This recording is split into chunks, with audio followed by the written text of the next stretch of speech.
Hujan deras mengguyur kota kecil pesisir itu dengan intensitas yang seolah ingin menenggelamkan segala kenangan pahit yang tersisa di sana. Arini berdiri di balik jendela kaca buram klinik kecilnya, sambil menatap jalanan aspal yang kini berubah menjadi aliran sungai kecil yang sangat gelap.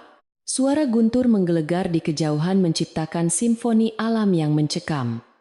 Namun entah mengapa terasa sangat akrab di telinga seorang wanita yang pernah menghabiskan bertahun-tahun di medan perang sebagai dokter militer yang sangat tangguh. Dia menghela napas panjang sambil merapatkan mantel wol abu-abu yang melingkari tubuh ramping, namun sangat berotot miliknya itu. Ketika dia hendak menutup tirai, Fa mengakhiri malam yang melelahkan itu sekelebat cahaya lampu mobil yang tidak stabil menangkap bayangan sosok manusia yang tergeletak di pinggir jalanan yang sepi. Tanpa ragu sedikit pun Arini meraih tas medis daruratnya yang selalu siap di dekat pintu.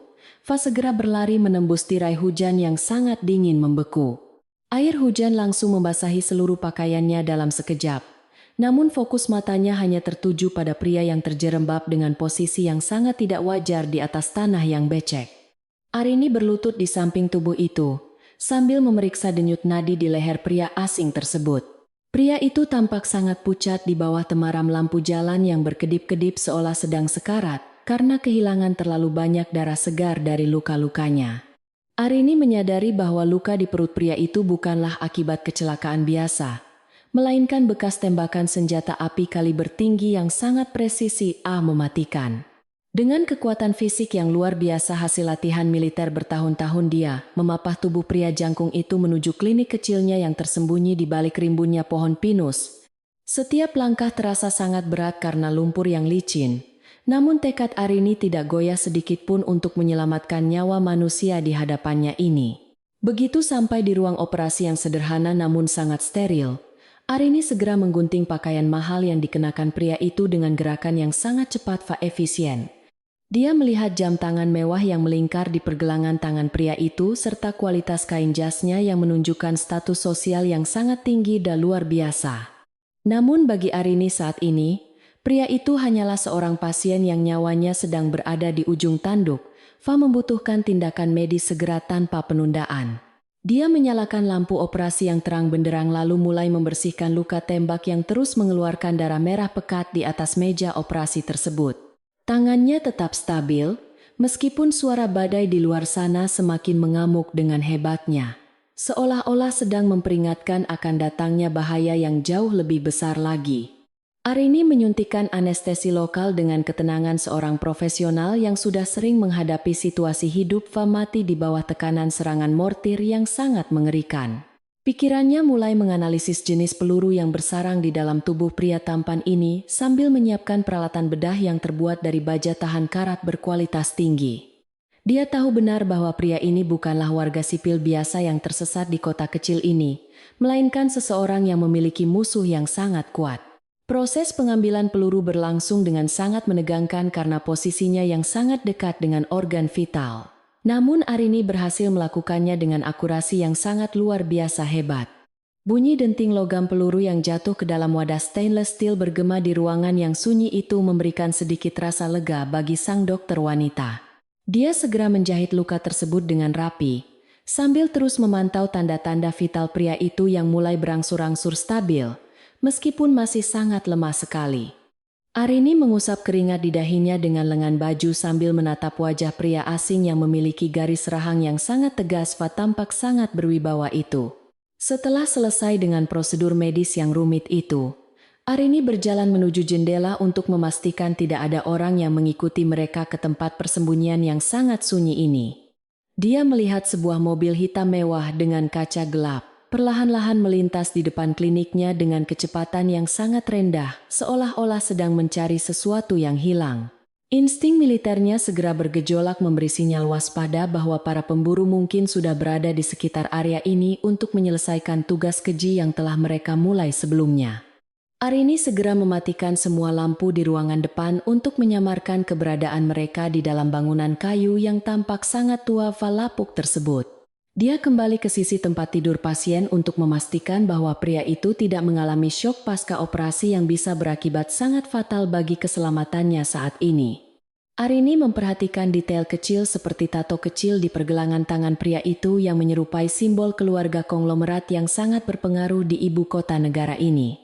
Ingatannya kembali pada berita-berita ekonomi yang sering muncul di televisi mengenai konflik perebutan kekuasaan di dalam tubuh sebuah perusahaan raksasa yang bernama Dharma Group tersebut. Dia menyadari bahwa dia baru saja menyelamatkan seseorang yang mungkin menjadi pusat dari badai politik ekonomi yang sangat besar di tingkat nasional. Malam semakin larut, hujan mulai mereda menjadi rintik-rintik kecil yang menimbulkan suara ketukan halus di atas atap seng klinik yang sudah mulai berkarat itu. Arini duduk di kursi kayu sambil memegang secangkir kopi hitam yang sudah dingin, namun dia tetap terjaga untuk mengawasi setiap gerak-gerik di luar sana. Dia memeriksa senjata api jenis pistol yang selalu dia simpan di bawah meja sebagai alat pertahanan diri terakhir jika situasi berubah menjadi sangat buruk. Keheningan malam itu terasa sangat menekan karena dia tahu bahwa kedamaian di kota kecil ini mungkin akan segera berakhir setelah kedatangan tamu yang misterius ini. Tiba-tiba pria itu mengerang pelan, sambil mencoba menggerakkan jari-jarinya yang masih terasa kaku akibat pengaruh obat bius yang sangat kuat yang diberikan oleh Arini sebelumnya. Arini segera mendekat menaruh tangannya di bahu pria itu untuk mencegahnya melakukan gerakan yang bisa merobek kembali jahitan luka yang baru saja diselesaikan tadi. Mata pria itu terbuka sedikit menampakkan iris mata berwarna coklat gelap yang memancarkan ketakutan sekaligus kemarahan yang sangat mendalam terhadap apa yang terjadi. Dia mencoba berbicara, namun suaranya hanya terdengar seperti bisikan serak yang tidak jelas. Sehingga Arini memintanya untuk tetap tenang beristirahat sejenak untuk memulihkan kekuatannya. Melihat sorot mata pria itu, Arini teringat kembali pada masa lalunya sendiri, ketika dia harus berjuang sendirian di tengah kekacauan perang yang tidak pernah berakhir itu. Dia merasa ada ikatan nasib yang aneh antara dirinya yang mencoba melarikan diri dari masa lalu pria ini yang sedang dikejar masa depan. Dunia luar mungkin menganggapnya hanya sebagai seorang dokter desa yang biasa saja. Namun di balik jubah putihnya tersimpan rahasia seorang pejuang yang tangguh. Dia memutuskan bahwa apapun yang terjadi, besok dia tidak akan membiarkan pria ini mati di tangannya setelah semua usaha keras yang dilakukannya. Arini mulai merapikan peralatan medisnya, menyembunyikan semua bukti tindakan bedah yang baru saja dilakukan untuk berjaga-jaga jika ada tamu tidak diundang yang datang berkunjung. Dia mengganti kain penutup luka pria itu dengan perban bersih yang baru lalu menyelimutinya dengan kain wol tebal agar suhu tubuhnya tetap terjaga dengan sangat baik. Sinar matahari pagi mulai menyeruak di sela-sela awan mendung, menandakan bahwa waktu untuk bersembunyi di balik kegelapan malam telah habis. Kenyataan pahit akan segera dimulai. Arini tahu bahwa mulai detik ini hidupnya yang tenang di pinggiran pantai akan berubah menjadi sebuah arena pertempuran yang sangat penuh dengan intrik. Sebelum benar-benar beristirahat sejenak, Arini melangkah keluar ke beranda kecil kliniknya untuk menghirup udara pagi yang segar. Namun masih terasa sangat lembab karena sisa-sisa hujan semalam. Dia memperhatikan jejak ban mobil di jalanan tanah yang becek. Menyadari bahwa ada lebih dari satu kendaraan yang sempat berhenti di depan kliniknya. Hal ini membuat kewaspadaannya meningkat berkali-kali lipat karena musuh tampaknya lebih terorganisir memiliki sumber daya yang sangat luas untuk melacak keberadaan target mereka. Dia segera masuk kembali ke dalam mengunci pintu ganda dengan palang kayu yang sangat kuat untuk memberikan rasa aman tambahan bagi dirinya pasiennya. Saat matahari semakin tinggi, pria itu akhirnya benar-benar sadar. Mencoba untuk duduk di atas tempat tidur. Meskipun rasa sakit yang luar biasa hebat melanda seluruh perutnya. Arini segera datang menghampiri dengan membawa segelas air putih. Membantunya minum dengan sangat perlahan, agar dia tidak tersedak karena kondisi fisiknya yang lemah. Pria itu menatap Arini tatapan penuh selidik, seolah sedang berusaha mencari tahu apakah wanita di hadapannya ini adalah kawan atau lawan yang dikirim oleh musuh. Arini hanya tersenyum tipis sambil meletakkan gelas di atas meja, lalu memperkenalkan dirinya sebagai pemilik klinik ini tanpa memberikan rincian latar belakang militernya. "Siapa kau, Mengapa kau membantuku dalam situasi yang sangat berbahaya seperti ini?" tanya pria itu dengan nada suara yang masih terdengar sangat kaku. Curiga. Arini menjawab dengan tenang bahwa dia adalah seorang dokter tugasnya adalah menyelamatkan nyawa siapapun yang membutuhkannya tanpa memandang status atau latar belakang sosial mereka. Dia menambahkan bahwa jika dia ingin mencelakai pria itu, maka dia tidak akan bersusah payah mengambil peluru dari tubuhnya. Fa menjahit lukanya semalam suntuk. Pria itu terdiam sejenak sambil meraba perban di perutnya. Lalu menghela napas panjang seolah menyadari bahwa dia berhutang nyawa pada wanita yang sangat asing ini. Keadaan di dalam klinik menjadi sangat hening selama beberapa saat ketika kedua orang asing itu saling mengamati kekuatan dan kelemahan satu sama lain dalam diam yang panjang. Arini bisa merasakan aura kekuasaan yang terpancar dari pria ini, meskipun dia sedang dalam kondisi yang sangat tidak berdaya. Fa terluka cukup parah sekali. Di sisi lain pria itu merasa terintimidasi oleh ketenangan Arini yang tidak biasa bagi seorang wanita yang tinggal di daerah terpencil yang sangat sunyi dan terisolasi ini. Dia mulai menyadari bahwa penolongnya bukanlah wanita sembarangan yang bisa diremehkan begitu saja oleh siapapun termasuk oleh para pembunuh bayaran yang sedang memburunya sekarang. Tiba-tiba suara deru mesin mobil yang sangat berat terdengar kembali mendekat ke arah klinik. Membuat suasana yang tadinya tenang berubah menjadi sangat tegang dan penuh dengan ancaman. Arini segera memberi tanda kepada pria itu untuk tetap diam. Fa tidak melakukan gerakan apapun yang bisa menimbulkan suara sekecil apapun di dalam ruangan. Dia meraih pistolnya dari balik meja. Fa bergerak dengan langkah yang sangat ringan menuju ke arah jendela untuk mengintai siapa yang datang berkunjung pagi ini. Hatinya berdeguk kencang bukan karena rasa takut melainkan karena adrenalin yang mulai mengalir deras di dalam darahnya menyambut datangnya pertempuran yang sudah sangat lama dia hindari. Di luar sana 3 orang pria berbadan tegap dengan pakaian serba hitam dan kacamata gelap tampak turun dari sebuah mobil SUV mewah yang terlihat sangat mencolok di sana. Mereka membawa alat deteksi logam. Fa mulai memeriksa area sekitar jalanan tempat Arini menemukan pria misterius itu. Semalam dengan sangat teliti. Fa sangat profesional sekali. Arini tahu bahwa mereka adalah tentara bayaran elit yang disewa untuk memastikan bahwa target mereka benar-benar sudah tidak bernapas lagi dan menghilang dari muka bumi ini selamanya. Dia segera mengunci pintu ruang perawatan dari luar, lalu bersiap di posisi strategis untuk menyambut tamu-tamu tak diundang itu dengan cara yang tidak akan pernah mereka lupakan. Dalam hatinya Arini berjanji bahwa kliniknya tidak akan pernah menjadi tempat pertumpahan darah yang sia-sia bagi orang-orang serakah yang hanya memedulikan harta dan kekuasaan duniawi yang fana. Dia menatap ke arah pintu dengan pandangan mata yang sangat tajam, seolah-olah bisa menembus kayu tebal, dan melihat niat jahat yang tersimpan di balik dada para pria itu. Tangannya menggenggam senjata dengan sangat mantap, tanpa ada getaran sedikit pun menunjukkan betapa tingginya tingkat disiplin dan pengalaman tempur yang dimilikinya selama masa dinas militernya. Inilah awal dari sebuah badai besar yang akan menyeretnya kembali ke dalam pusaran konflik dunia hitam yang sangat kejam dan tidak mengenal rasa belas kasihan sedikit pun. Pria di dalam kamar hanya bisa mendengarkan detak jantungnya sendiri sambil berharap bahwa wanita misterius yang telah menyelamatkannya itu benar-benar mampu menghadapi ancaman yang sangat besar ini. Dia tidak pernah menyangka bahwa perjalanannya untuk melarikan diri dari pengkhianatan keluarga akan membawanya bertemu dengan seorang pelindung yang memiliki kekuatan yang sangat luar biasa hebat.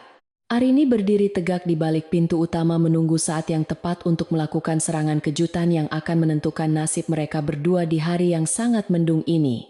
Ketegangan memuncak saat salah satu dari pria berpakaian hitam itu mulai melangkah menuju pintu klinik. Fa mengetuknya dengan suara yang sangat keras. Fa sangat tidak sopan. Suara ketukan itu bergema di seluruh ruangan yang sunyi menciptakan tekanan psikologis yang sangat berat bagi siapapun yang berada di dalam bangunan kayu tua tersebut saat ini. Arini menarik napas panjang untuk menstabilkan emosinya, sebelum dia memutuskan untuk membuka pintu dalam menghadapi kenyataan pahit yang sudah berada tepat di depan mata kepalanya sendiri. Dia tahu bahwa setelah pintu ini terbuka maka tidak akan ada jalan kembali bagi dirinya untuk tetap hidup dalam persembunyian yang tenang dan damai seperti sebelumnya. Dengan gerakan yang sangat tenang dan penuh perhitungan, dia mulai meraih gagang pintu sambil mempersiapkan mentalnya untuk menghadapi segala kemungkinan terburuk yang bisa terjadi dalam hitungan beberapa detik ke depan. Suara ketukan pintu yang sangat keras itu seakan-akan merobek keheningan pagi yang masih sangat lembab setelah badai besar yang melanda pesisir pantai semalam. Arini menarik napas panjang untuk menenangkan detak jantungnya, yang mulai berpacu dengan sangat cepat seiring dengan meningkatnya adrenalin di dalam pembuluh darahnya. Dia menyimpan pistolnya dengan sangat rapi di balik lipatan mantel abunya yang tebal, agar tidak terlihat oleh mata orang luar yang mungkin sedang mengintai. Matanya menatap tajam ke arah pintu kayu yang bergetar hebat, sambil menyusun strategi pertahanan terbaik dalam benaknya yang sangat taktis itu. Dia tahu bahwa saat ini setiap detik sangatlah berharga bagi keselamatan dirinya dan pria asing yang masih terbaring lemah tersebut. Arini akhirnya membuka pintu dengan perlahan, sambil menampilkan ekspresi wajah yang tampak sangat lelah dan bingung, seperti seorang dokter desa yang terganggu waktu istirahatnya. 3 orang pria berbadan besar dengan setelan hitam yang sangat formal berdiri di hadapannya, sambil memancarkan aura ancaman yang sangat pekat dan berbahaya. Pemimpin kelompok itu adalah seorang pria parubaya dengan bekas luka kecil di pipi kirinya yang menatap Arini dengan pandangan mata yang sangat dingin. Mereka bertanya tentang seorang pria yang terluka parah yang mungkin melintas di daerah ini semalam dengan nada suara yang terdengar sangat menekan dan tidak ramah. Arini hanya menggelengkan kepala sambil berpura-pura tidak tahu apa-apa tentang keberadaan tamu misterius yang sedang mereka cari-cari itu. Pria dengan bekas luka itu tidak langsung percaya begitu saja pada jawaban Arini, dan dia mencoba untuk melongok ke dalam ruangan klinik yang gelap. Dia mengatakan bahwa mereka sedang mencari seorang buronan penting yang telah mencuri dokumen rahasia milik sebuah perusahaan besar yang sangat berpengaruh di ibu kota. Arini tetap bersikap tenang dan profesional sambil menjelaskan bahwa kliniknya hanya menerima pasien lokal yang menderita penyakit ringan atau cedera akibat pekerjaan nelayan sehari-hari. Namun insting militernya menangkap gerakan halus dari salah satu pria di belakang yang mulai meraba senjata api yang tersembunyi di balik jas mereka yang rapi. Situasi menjadi semakin tegang karena para pencari itu tampak tidak akan pergi sebelum mereka melakukan pemeriksaan yang sangat menyeluruh di sana. Melihat kekerasan hati para tamu tak diundang itu, Arini akhirnya mempersilakan mereka masuk dengan nada suara yang dibuat sedikit gemetar agar tampak sangat tidak berdaya. Dia menggiring mereka menuju ruang tunggu yang sempit, sambil terus memperhatikan setiap sudut ruangan untuk memastikan bahwa pintu ruang perawatan tetap terkunci dengan sangat rapat.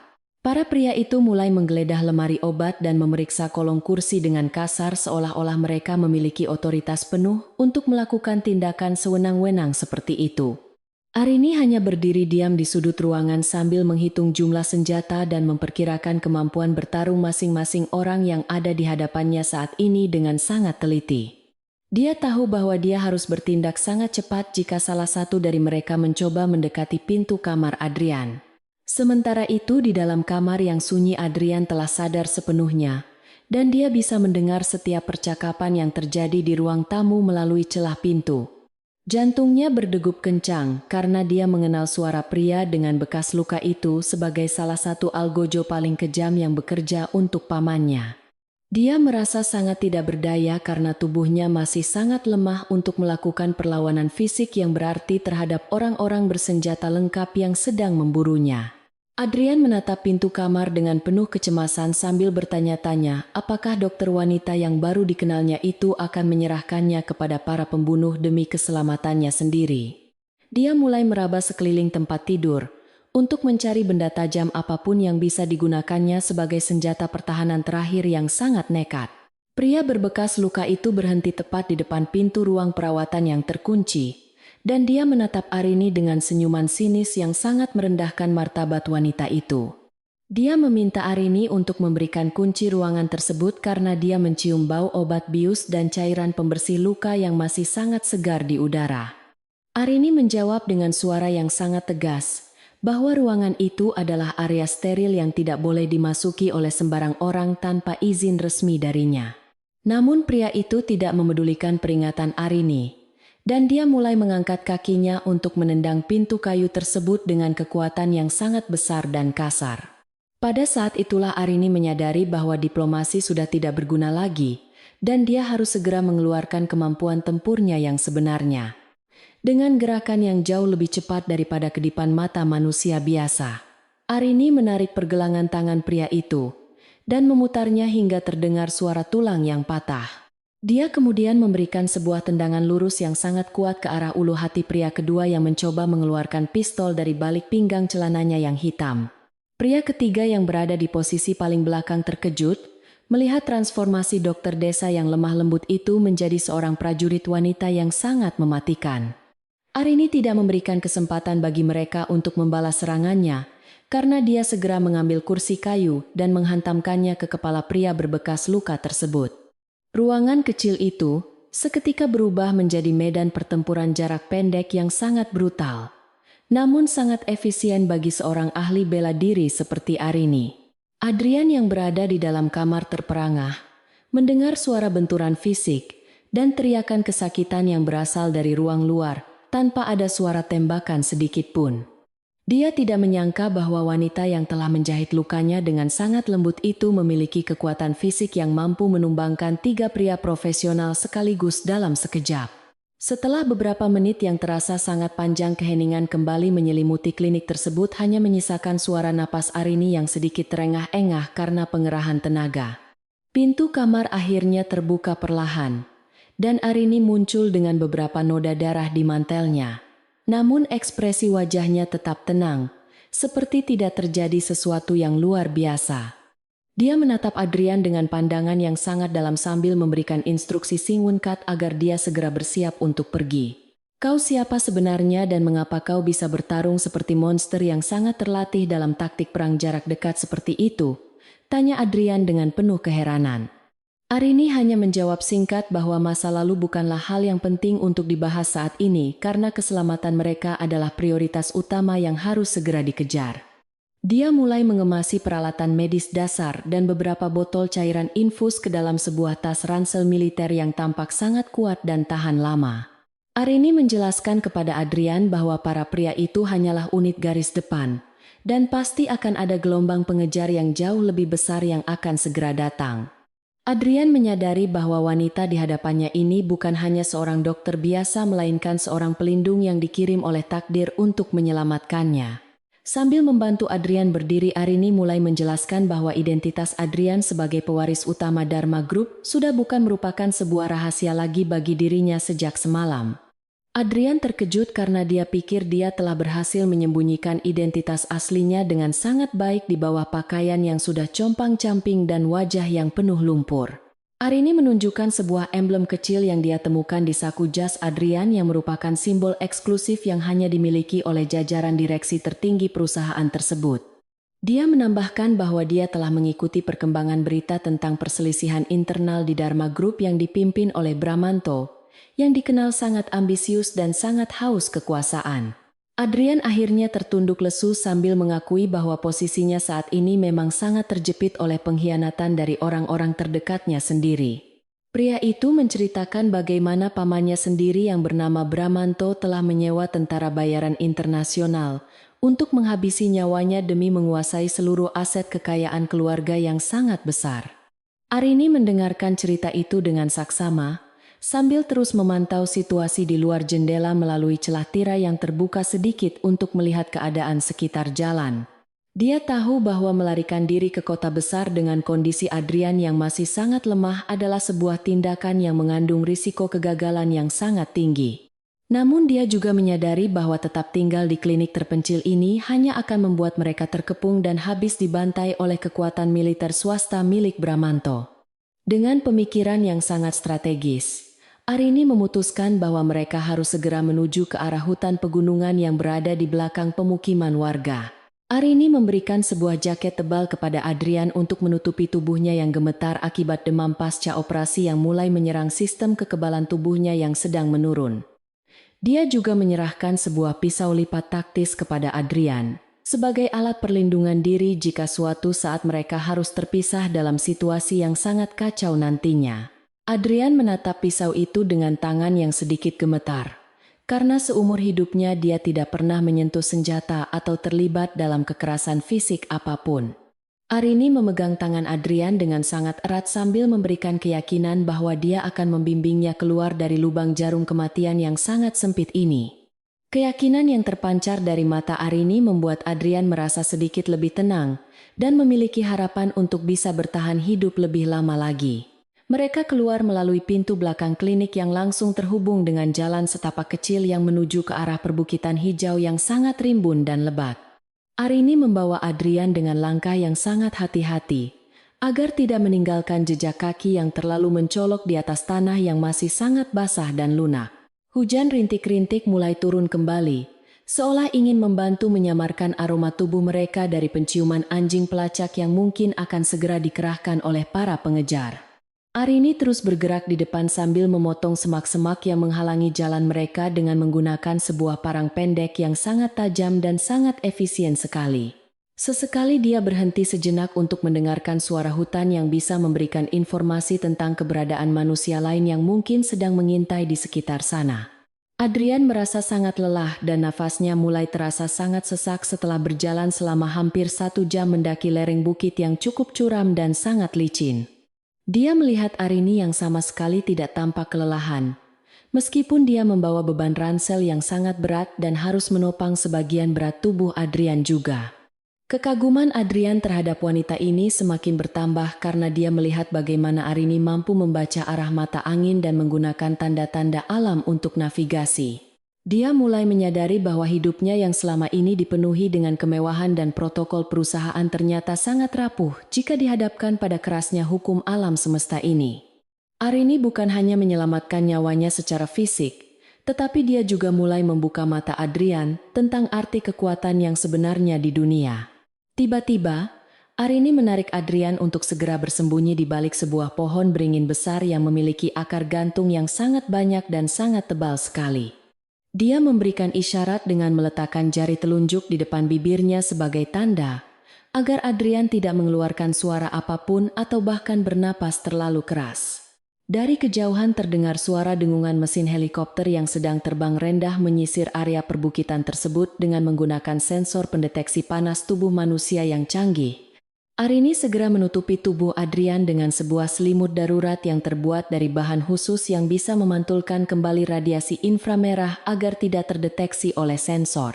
Mereka berdua berpelukan erat di dalam kegelapan akar pohon sambil menunggu helikopter itu melintas menjauh dari posisi persembunyian mereka yang sangat sempit. Ketegangan yang mereka rasakan saat itu membuat batas antara orang asing yang baru bertemu mulai menipis dan berubah menjadi sebuah bentuk persaudaraan di medan tempur. Adrian bisa merasakan kehangatan tubuh Arini yang memberikan rasa aman yang belum pernah dia rasakan sebelumnya, dari siapapun termasuk dari keluarganya yang dingin. Setelah suara mesin helikopter menghilang di balik bukit, Arini segera melipat kembali selimut tersebut dan mengajak Adrian untuk terus bergerak sebelum hari menjadi gelap. Dia menjelaskan bahwa mereka harus mencapai sebuah pondok tua milik mantan rekannya di militer yang terletak di puncak bukit ini sebelum badai berikutnya datang.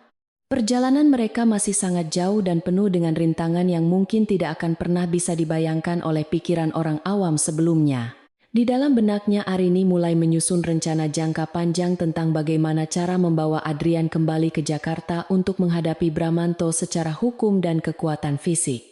Dia tahu bahwa dia harus menemukan bukti-bukti yang kuat mengenai upaya pembunuhan berencana yang dilakukan oleh Bramanto agar posisi Adrian bisa pulih kembali secara legal. Namun untuk melakukan hal itu, mereka harus bertahan hidup di tengah kepungan musuh yang memiliki dana yang hampir tidak terbatas untuk menyewa pembunuh profesional. Arini merasa tertantang untuk mengalahkan kesombongan para konglomerat yang berpikir bahwa uang bisa membeli segalanya termasuk nyawa manusia yang tidak berdosa dan sangat berharga.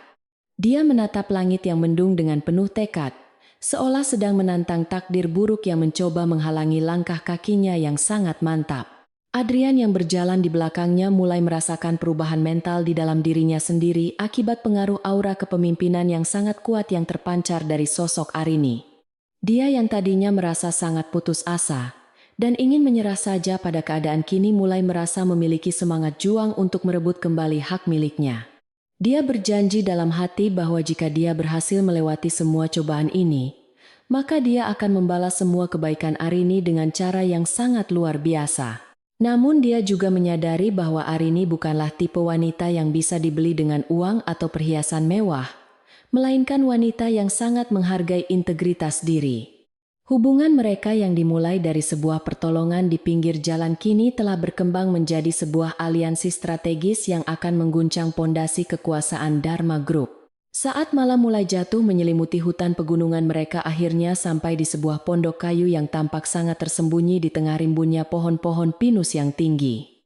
Arini segera memeriksa keamanan di sekitar pondok tersebut sebelum mengizinkan Adrian untuk masuk dan beristirahat di dalam ruangan yang sangat sederhana, namun sangat hangat. Dia menyalakan tungku api kecil untuk memberikan suhu panas bagi Adrian yang mulai menggigil kencang karena kelelahan fisik dan mental yang sangat luar biasa hebat. Di bawah temaram cahaya api, Arini mulai membersihkan kembali luka Adrian untuk memastikan tidak ada infeksi yang terjadi akibat aktivitas fisik yang sangat berat tadi.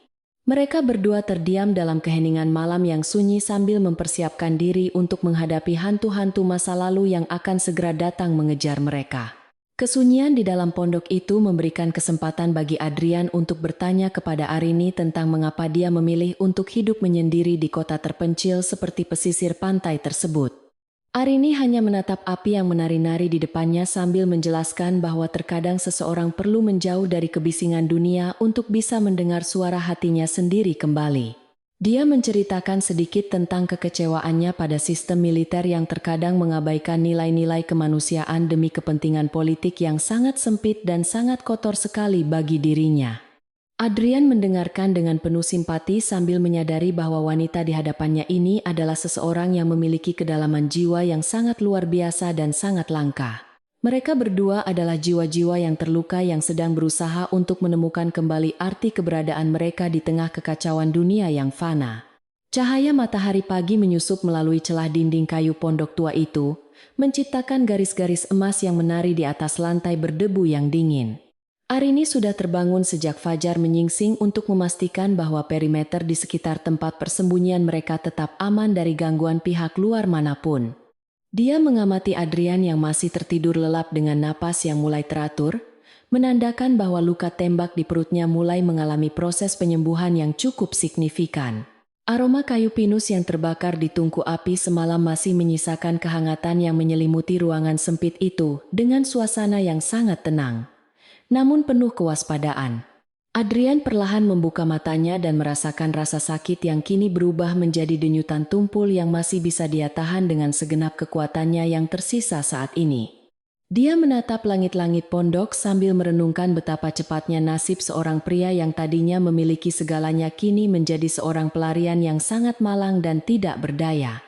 Tatapannya kemudian beralih kepada Arini yang sedang duduk di sudut ruangan sambil membersihkan senjata apinya dengan gerakan yang sangat teliti dan sangat profesional sekali sebagai seorang mantan prajurit. Dia menyadari bahwa tanpa bantuan wanita ini dia mungkin sudah menjadi mayat yang membusuk di pinggir jalan yang sangat sepi itu. Arini menyadari bahwa Adrian sudah terbangun, dan dia segera mendekat untuk memeriksa suhu tubuh pria itu, untuk memastikan bahwa tidak ada komplikasi medis yang berbahaya yang muncul kembali. Dia menyodorkan semangkuk bubur hangat yang dia buat dari persediaan makanan darurat yang selalu dia simpan di dalam tas ransel militernya yang sangat serbaguna itu. Meskipun rasanya sangat hambar, namun Adrian memakannya dengan lahap, karena dia tahu bahwa dia membutuhkan energi yang besar untuk melanjutkan perjalanan panjang yang sangat melelahkan menuju ibu kota. Mereka berdua duduk dalam keheningan yang cukup nyaman, sambil masing-masing tenggelam dalam pikiran mereka tentang strategi pertempuran yang akan segera mereka hadapi bersama nanti. Adrian akhirnya memecah keheningan dengan bertanya tentang motif sebenarnya dari Arini, yang bersedia mempertaruhkan nyawanya sendiri demi menolong orang asing yang penuh dengan masalah besar seperti dirinya. Arini meletakkan kain pembersih senjatanya lalu menatap Adrian dengan pandangan yang sangat jujur, seolah-olah dia sedang membaca isi hati pria yang ada di hadapannya tersebut. Dia menjelaskan bahwa tindakannya bukanlah didasari oleh keinginan untuk mendapatkan imbalan materi melainkan karena dia sangat membenci ketidakadilan yang dilakukan oleh orang-orang berkuasa. Baginya menyelamatkan Adrian adalah salah satu cara untuk menebus dosa-dosa masa lalu yang pernah dia saksikan selama bertugas di zona konflik militer yang sangat kejam. Arini menceritakan bagaimana dia pernah melihat sebuah desa kecil dihancurkan hanya karena kepentingan korporasi besar yang ingin menguasai sumber daya alam di bawah tanah pemukiman warga sipil tersebut. Pengalaman pahit itu membuatnya sadar bahwa musuh yang paling berbahaya bukanlah tentara negara lain, melainkan keserakahan manusia yang tidak mengenal batas moral dan etika yang benar. Itulah alasan mengapa dia memilih untuk mengasingkan diri ke pesisir pantai untuk mencari kedamaian batin, sambil memberikan pelayanan medis bagi mereka yang benar-benar membutuhkan bantuan. Adrian mendengarkan cerita itu dengan rasa hormat yang mendalam, karena dia tidak pernah bertemu dengan seseorang yang memiliki integritas setinggi Arini sebelumnya. Adrian kemudian mulai terbuka mengenai pengkhianatan yang dilakukan oleh pamannya sendiri yang bernama Bramanto demi menguasai seluruh aset kekayaan keluarga yang sudah dibangun selama 3 generasi. Dia menjelaskan bahwa Bramanto adalah tipe orang yang sangat licik dan bersedia melakukan apapun termasuk membunuh anggota keluarganya sendiri untuk mencapai puncak kekuasaan absolut. Selama bertahun-tahun Adrian hidup di bawah bayang-bayang pamannya, tanpa menyadari bahwa ada rencana besar untuk menyingkirkannya dari garis suksesi kepemimpinan di perusahaan raksasa tersebut. Dia merasa sangat bodoh karena terlalu mempercayai orang-orang yang ternyata sedang mengasah pisau untuk menusuknya dari belakang dengan sangat kejam dan sangat dingin sekali. Mendengar hal itu, Arini menyarankan agar Adrian tidak hanya mengandalkan emosi belaka dalam menghadapi musuh yang memiliki sumber daya yang sangat luas dan jaringan intelijen yang sangat kuat. Dia mulai mengajarkan dasar-dasar pemikiran strategis militer kepada Adrian, agar dia bisa melihat situasi dari sudut pandang yang lebih objektif dan lebih luas dalam pertempuran. Arini menegaskan bahwa kemenangan tidak hanya ditentukan oleh siapa yang memiliki senjata paling canggih, melainkan oleh siapa yang mampu memprediksi langkah lawan dengan lebih akurat. Mereka mulai menyusun peta rute perjalanan rahasia menuju Jakarta yang harus menghindari semua jalan protokol yang kemungkinan besar sudah dijaga ketat oleh para pembunuh bayaran profesional. Strategi yang disusun oleh Arini melibatkan penggunaan berbagai identitas palsu dan transportasi umum kelas menengah ke bawah, agar tidak menarik perhatian agen rahasia milik Bramanto yang berkeliaran. Dia tahu bahwa musuh akan mencari mereka di hotel-hotel mewah atau persewaan mobil pribadi sehingga mereka harus bergerak dengan gaya hidup yang sangat kontras dengan latar belakang Adrian. Adrian setuju untuk mengikuti semua instruksi Arini, meskipun itu berarti dia harus menanggalkan semua atribut kemewahan yang selama ini melekat erat pada identitas dirinya sebagai seorang triliuner. Kerja sama ini menjadi awal dari pembentukan sebuah aliansi yang sangat unik antara seorang dokter militer dan seorang pangeran bisnis yang jatuh. Arini mengeluarkan sebuah peta fisik yang sudah sangat tua, namun masih sangat akurat untuk menunjukkan jalan-jalan setapak di dalam hutan yang bisa membawa mereka melintasi perbatasan provinsi. Dia menjelaskan bahwa mereka harus bergerak hanya pada waktu fajar dan senja ketika cahaya matahari tidak terlalu terang untuk menyamarkan gerakan mereka dari pengintaian udara. Adrian merasa tertantang untuk belajar bagaimana cara membaca arah mata angin menggunakan rasi bintang dan tanda-tanda alam yang diajarkan oleh Arini dengan sangat sabar. Hubungan mereka mulai berkembang menjadi sesuatu yang lebih dari sekadar pelindung dan pasien, melainkan menjadi rekan seperjuangan yang memiliki tujuan hidup yang sama kuat. Selama proses persiapan itu, Adrian menyadari bahwa Arini memiliki jaringan informan rahasia yang masih setia kepadanya dari masa-masa dia bertugas di Kesatuan Intelijen Medis Militer Pusat dahulu. Arini melakukan beberapa panggilan telepon menggunakan enkripsi tingkat tinggi untuk memastikan bahwa situasi di Jakarta masih memungkinkan bagi mereka untuk masuk melalui pintu belakang kota. Dia mendapat kabar bahwa Bramanto telah mengeluarkan pernyataan resmi bahwa Adrian dinyatakan hilang dalam sebuah kecelakaan pesawat pribadi yang sangat tragis di atas perairan laut dalam. Berita bohong itu digunakan oleh Bramanto untuk meyakinkan Dewan Komisaris agar segera melantiknya menjadi ketua Dewan Direksi yang baru, secara permanen dan sah menurut hukum korporasi. Kemarahan Adrian kembali meluap saat mendengar bagaimana pamannya telah memanipulasi media massa untuk menutupi kejahatan besar yang telah dilakukannya terhadap keluarga besar mereka sendiri yang sangat terhormat itu. Arini segera menenangkan Adrian dengan mengingatkannya bahwa kemarahan yang tidak terkendali hanya akan menjadi bumerang yang akan menghancurkan rencana besar yang sedang mereka bangun dengan susah payah saat ini. Dia mengajak Adrian untuk fokus pada latihan fisik ringan, guna memulihkan kekuatan otot kaki dan stamina tubuhnya, sebelum mereka benar-benar melakukan perjalanan darat yang sangat berat. Adrian mulai melakukan push-up dan lari-lari kecil di sekitar pondok di bawah pengawasan ketat dari Arini yang sangat disiplin dalam melatih. Tiba-tiba sebuah suara gesekan semak-semak di dekat pondok, membuat Arini segera meraih senjatanya dan menarik Adrian ke balik dinding kayu yang paling tebal dan paling aman. Dia mengamati area luar melalui lubang kecil dan melihat seekor rusa hutan yang sedang mencari makan. Namun instingnya mengatakan bahwa ada sesuatu yang tidak beres. Dia menyadari bahwa burung-burung di atas pohon pinus tiba-tiba berhenti berkicau yang merupakan sinyal alamiah bahwa ada predator besar atau manusia yang sedang mendekat ke arah mereka. Arini memberi isyarat kepada Adrian untuk segera memakai ranselnya dan bersiap untuk meninggalkan pondok itu melalui pintu darurat yang sudah dia persiapkan sejak awal kedatangan mereka. Benar saja dari arah lembah muncul sekelompok pria berpakaian kamuflase hutan yang bergerak dengan formasi militer yang sangat rapi dan sangat berbahaya bagi keselamatan mereka berdua saat ini. Arini tahu bahwa ini bukanlah tentara bayaran biasa, melainkan unit khusus yang ahli dalam pelacakan di medan hutan pegunungan yang sangat sulit untuk dilalui manusia biasa.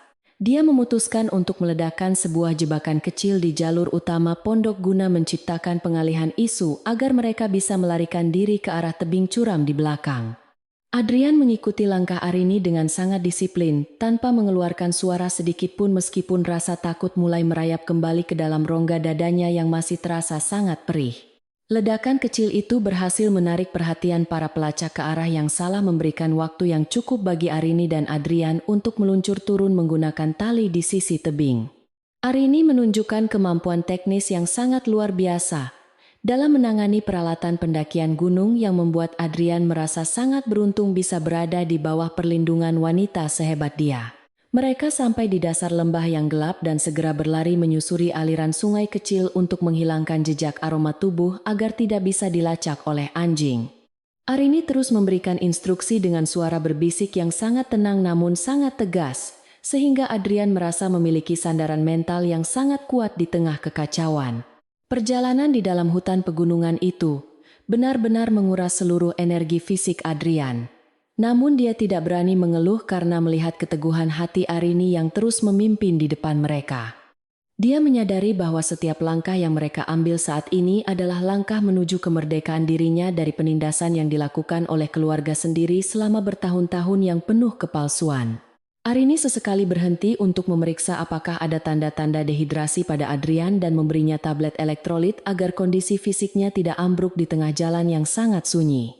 Kebersamaan dalam bahaya ini membuat Adrian merasa lebih dekat dengan Arini daripada dengan siapapun yang pernah dia kenal di dunia bisnis yang dingin. Mereka akhirnya menemukan sebuah tempat persembunyian baru berupa gua kecil yang tertutup oleh air terjun mini yang sangat indah, namun sangat tersembunyi dari pandangan mata orang luar. Di dalam gua yang lembab itu, mereka berdua duduk berdekatan untuk saling berbagi kehangatan tubuh, karena udara malam di pegunungan ini sangat menusuk hingga ke tulang sumsum. Arini mulai menyalakan kompor gas portabel kecil untuk merebus air sambil terus memantau keadaan di luar melalui celah-celah bebatuan besar yang ada di sana. Dia menjelaskan bahwa mereka harus tetap berada di sini selama beberapa hari hingga para pengejar kehilangan jejak dan memutuskan untuk memperluas area pencarian mereka ke tempat lain. Selama waktu menunggu itu, Adrian banyak belajar tentang cara bertahan hidup dari Arini, mulai dari membedakan tanaman pangan hingga teknik pertolongan pertama pada kecelakaan di alam liar. Dia merasa bahwa transformasi dirinya dari seorang eksekutif yang manja menjadi seorang pria yang lebih tangguh sedang berlangsung dengan sangat cepat di bawah bimbingan Arini. Arini juga mulai membagikan filosofi hidupnya tentang bagaimana seseorang harus tetap berdiri tegak, meskipun seluruh dunia mencoba menjatuhkannya dengan berbagai macam cara yang sangat licik. Kedalaman pemikiran Arini membuat Adrian mulai mempertanyakan tujuan hidupnya sendiri, apakah dia benar-benar menginginkan kekuasaan di Dharma Group, ataukah dia hanya ingin mencari keadilan yang sejati. Adrian berjanji kepada Arini bahwa jika mereka berhasil kembali ke Jakarta dan dia berhasil merebut kembali posisinya, maka dia akan melakukan perubahan besar di perusahaan keluarga tersebut. Dia ingin mengubah budaya korporasi yang kejam menjadi lebih manusiawi dan mengalokasikan sebagian besar keuntungan perusahaan untuk program-program kemanusiaan yang nyata di masyarakat luas nanti. Arini tersenyum tipis mendengar janji itu, karena dia tahu bahwa kekuasaan seringkali merusak niat baik seseorang. Namun dia melihat ada ketulusan di mata Adrian. Dia bersedia membantu Adrian, bukan karena jabatan yang akan diraihnya, melainkan karena dia percaya bahwa Adrian memiliki potensi untuk menjadi pemimpin yang jauh lebih baik. Malam itu di bawah suara gemuruh air terjun, yang menenangkan mereka berdua membuat kesepakatan rahasia untuk saling menjaga hingga tujuan akhir mereka tercapai di ibu kota nantinya. Adrian merasa bahwa Arini adalah satu-satunya orang yang benar-benar peduli pada keselamatan nyawanya, tanpa melihat angka-angka di rekening bank milik keluarga besar Dharma Group yang sangat melimpah. Sementara itu, Arini merasa bahwa misinya kali ini adalah misi yang paling berarti dalam hidupnya karena dia sedang membentuk masa depan seorang pemimpin yang sangat berkuasa. Mereka berdua tidur dengan saling bersandar satu sama lain di atas lantai gua yang keras namun terasa sangat damai karena adanya kepercayaan yang sangat kuat. Keesokan harinya, Arini mendeteksi bahwa aktivitas helikopter pencari mulai berkurang, yang menandakan bahwa musuh mulai merasa frustrasi karena tidak menemukan tanda-tanda keberadaan target mereka di area ini. Ini adalah kesempatan bagi mereka untuk mulai bergerak menuju pinggiran kota di mana Arini sudah mengatur sebuah kendaraan jemputan yang dikemudikan oleh mantan rekan militernya. Perjalanan menuju titik penjemputan itu memerlukan waktu sekitar 10 jam berjalan kaki melewati medan yang tidak kalah sulitnya dengan medan yang mereka lalui sebelumnya di puncak. Namun dengan semangat yang baru dan kondisi fisik yang lebih baik mereka berdua melangkah keluar dari gua tersebut dengan penuh keyakinan untuk menghadapi tantangan besar berikutnya. Mereka menuruni lereng perbukitan dengan langkah yang sangat hati-hati karena tanah yang masih sangat lembab sisa hujan kemarin sore bisa membuat mereka tergelincir masuk ke dalam jurang yang sangat dalam dan berbahaya. Arini terus memimpin di depan dengan mata yang sangat tajam mengawasi setiap pergerakan daun yang tidak wajar di sekitar jalan setapak yang jarang dilalui oleh penduduk desa setempat di wilayah terpencil ini. Adrian mengikuti dari belakang dengan sisa kekuatan fisiknya yang sudah mulai pulih secara perlahan, berkat bantuan medis dan motivasi mental yang terus diberikan oleh sang dokter wanita tangguh itu selama perjalanan panjang ini berlangsung. Udara dingin pegunungan perlahan mulai berganti dengan suhu udara yang terasa jauh lebih panas dan berdebu saat mereka semakin mendekati area pinggiran kota yang sudah mulai dipadati oleh bangunan-bangunan pabrik yang sudah sangat tua. Arini memberikan isyarat kepada Adrian untuk tetap merunduk di balik semak belukar yang kering, sementara dia mengeluarkan ponsel satelit miliknya untuk melakukan verifikasi posisi terakhir dari rekan yang seharusnya menjemput mereka di titik pertemuan yang telah ditentukan. Jantung Adrian berdebar kencang saat melihat kendaraan SUV berwarna perak yang terparkir di depan sebuah gudang tua yang tampak sangat sunyi dan juga sangat mencurigakan bagi insting pelariannya yang sangat tajam itu. Arini mengamati sosok pria yang berdiri di samping mobil itu dengan saksama dan mengenali wajah Gunawan yang merupakan mantan asisten intelijennya ketika dia masih aktif bertugas di unit medis tempur beberapa tahun yang lalu di daerah konflik. Meskipun Gunawan adalah sosok yang sangat dipercayainya dahulu, namun Arini tetap tidak menurunkan kewaspadaannya karena dia sangat paham bahwa uang dalam jumlah besar dari pihak Bramanto bisa merusak kesetiaan siapapun dalam waktu yang kriaran deyangku. Sangat singkat sekali. Dia memegang gagang pistolnya dengan sangat kuat di balik jaket, sambil memberikan tanda kepada Adrian untuk tetap berada di posisi semula sampai dia memberikan kode aman untuk keluar dari tempat persembunyian tersebut. Langkah Arini terasa sangat ringan, namun penuh dengan perhitungan matang saat dia mendekati Gunawan yang tampak sedang menghisap sebatang rokok dengan gerakan tangan yang sedikit gemetar seolah-olah dia sedang memendam rasa cemas yang sangat besar. Ketika jarak mereka sudah cukup dekat, Arini menyadari bahwa ada beberapa mobil hitam lain yang tersembunyi dengan sangat rapi di balik tumpukan peti kemas kosong yang berada di sisi kiri gudang tua berlantai beton yang sudah retak tersebut. Mata Gunawan terus melirik ke arah sudut gudang yang gelap memberikan sinyal tanpa kata bahwa ada ancaman yang sangat besar sedang menunggu di sana untuk menyergap siapapun yang datang mendekat. Arini segera menyadari jebakan itu, dan dengan kecepatan kilat dia menarik Gunawan ke arah tumpukan kayu untuk berlindung dari tembakan pertama yang dilepaskan oleh seorang penembak jitu dari lantai atas gudang tua yang sangat kotor tersebut. Adrian yang melihat situasi berubah menjadi sangat kacau, segera berlari menuju arah mobil SUV perak, sesuai dengan rencana darurat yang telah mereka bicarakan secara mendalam di dalam gua pegunungan. Beberapa hari yang lalu dengan penuh ketelitian, suara desingan peluru yang membelah udara menciptakan suasana yang sangat mencekam dan penuh dengan bau mesiu yang sangat tajam, menyengat hidung setiap orang yang berada di area pertempuran jarak dekat yang sangat brutal ini. Sambil membalas tembakan musuh dengan akurasi yang sangat luar biasa hebat, Arini berhasil membuka jalan bagi Adrian untuk masuk ke dalam kursi penumpang bagian depan mobil yang kuncinya masih tergantung di lubang starter yang sangat mudah dijangkau. Dia melompat ke kursi pengemudi dan menginjak pedal gas dengan sangat keras hingga ban mobil mengeluarkan asap putih yang sangat tebal akibat gesekan yang sangat kuat dengan permukaan jalanan aspal yang berdebu. Mobil itu melesat keluar dari area gudang tepat saat dua mobil pengejar mulai keluar dari persembunyian mereka di balik peti kemas dan mulai melakukan pengejaran dengan kecepatan yang sangat tinggi di jalan raya tersebut. Adrian mencengkeram pegangan pintu dengan sangat kuat, sementara Arini mengemudikan kendaraan dengan manuver yang sangat berbahaya. Namun tetap dalam kendali penuh layaknya seorang pengemudi balap profesional di lintasan sirkuit internasional yang sangat kompetitif dan penuh tantangan. Di kaca spion terlihat 3 mobil SUV hitam milik kelompok Bramanto terus menempel ketat sambil mencoba menabrak bagian belakang mobil mereka untuk membuat kendaraan Arini kehilangan keseimbangan dan terguling di jalanan raya yang mulai dipadati kendaraan.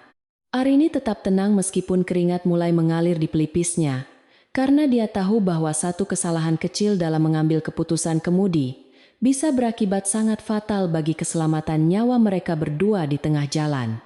Pengejaran semakin memanas ketika salah satu mobil pengejar berhasil menyejajarkan posisinya di samping mobil Arini dan mulai melepaskan tembakan ke arah kaca jendela yang untungnya sudah dilapisi dengan bahan anti peluru berkualitas militer yang sangat kuat sekali. Arini melakukan manuver pengereman mendadak yang sangat ekstrem, sehingga mobil musuh melesat jauh ke depan dan kehilangan kendali, sebelum akhirnya menabrak pembatas jalan beton dengan benturan yang sangat keras dan menimbulkan ledakan api yang besar. Adrian terpaku melihat kekacauan di belakang mereka, namun dia menyadari bahwa wanita di sampingnya ini memiliki keberanian yang jauh lebih besar daripada pria manapun yang pernah dia temui di dunia bisnis sebelumnya. Arini membelokkan mobil ke arah jalan pintas yang melewati daerah pemukiman kumuh untuk menghindari kemacetan di jalan utama yang mungkin sudah dijaga ketat oleh unit kepolisian yang sudah disuap oleh kekuasaan uang milik keluarga besar Bramanto tersebut. Dia tahu bahwa saat ini mereka tidak bisa mempercayai siapapun termasuk aparat penegak hukum yang seharusnya melindungi masyarakat, karena pengaruh politik Dharma Group sudah merasuk jauh ke dalam sendi sistem pemerintahan negara ini. Adrian mulai merasa putus asa karena dia merasa seluruh dunia kini sedang memburu dirinya seolah-olah dia adalah seorang penjahat besar yang sangat berbahaya bagi keamanan nasional. Arini terus memberikan kata-kata penguatan agar Adrian tetap fokus pada tujuan mereka. Setelah berkendara selama hampir 3 jam dengan tingkat ketegangan yang sangat tinggi, mereka akhirnya berhasil mencapai pinggiran Jakarta dan mulai menyamar di tengah hiruk-pikuk kehidupan masyarakat metropolitan yang sangat sibuk dan narastu, tidak peduli terhadap sesama. Arini mengganti plat nomor mobil mereka di sebuah tempat parkir apartemen yang sangat kumuh agar tidak mudah dikenali oleh sistem kamera pemantau, lalu lintas pintar yang dikendalikan oleh Pusat Intelijen Keamanan Kota. Mereka kemudian menyewa sebuah kamar di motel murah yang pembayarannya hanya menerima uang tunai, tanpa memerlukan identitas resmi apapun dari para tamu yang datang untuk menginap di tempat yang sangat tertutup tersebut.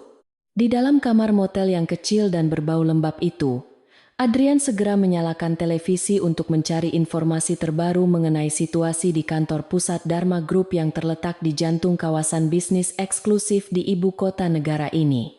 Betapa terkejutnya dia saat melihat siaran langsung konferensi pers yang diadakan oleh Bramanto, yang dengan sangat bangga mengumumkan dirinya sebagai ketua dewan komisaris dan penjabat direktur utama perusahaan secara permanen mulai hari ini. Bramanto menggunakan narasi kematian Adrian dalam kecelakaan tragis sebagai alasan untuk mengambil alih seluruh kekuasaan secara legal melalui keputusan rapat umum pemegang saham luar biasa yang baru saja selesai dilaksanakan dengan sangat terburu-buru sekali.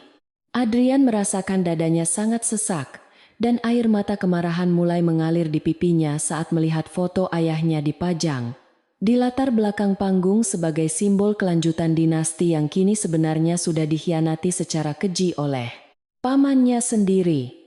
Dia merasa semua kerja keras keluarganya selama berpuluh-puluh tahun telah dirampas secara paksa oleh seorang pria yang tidak memiliki integritas moral sama sekali dan hanya memedulikan kepentingan pribadinya yang sangat picik tersebut.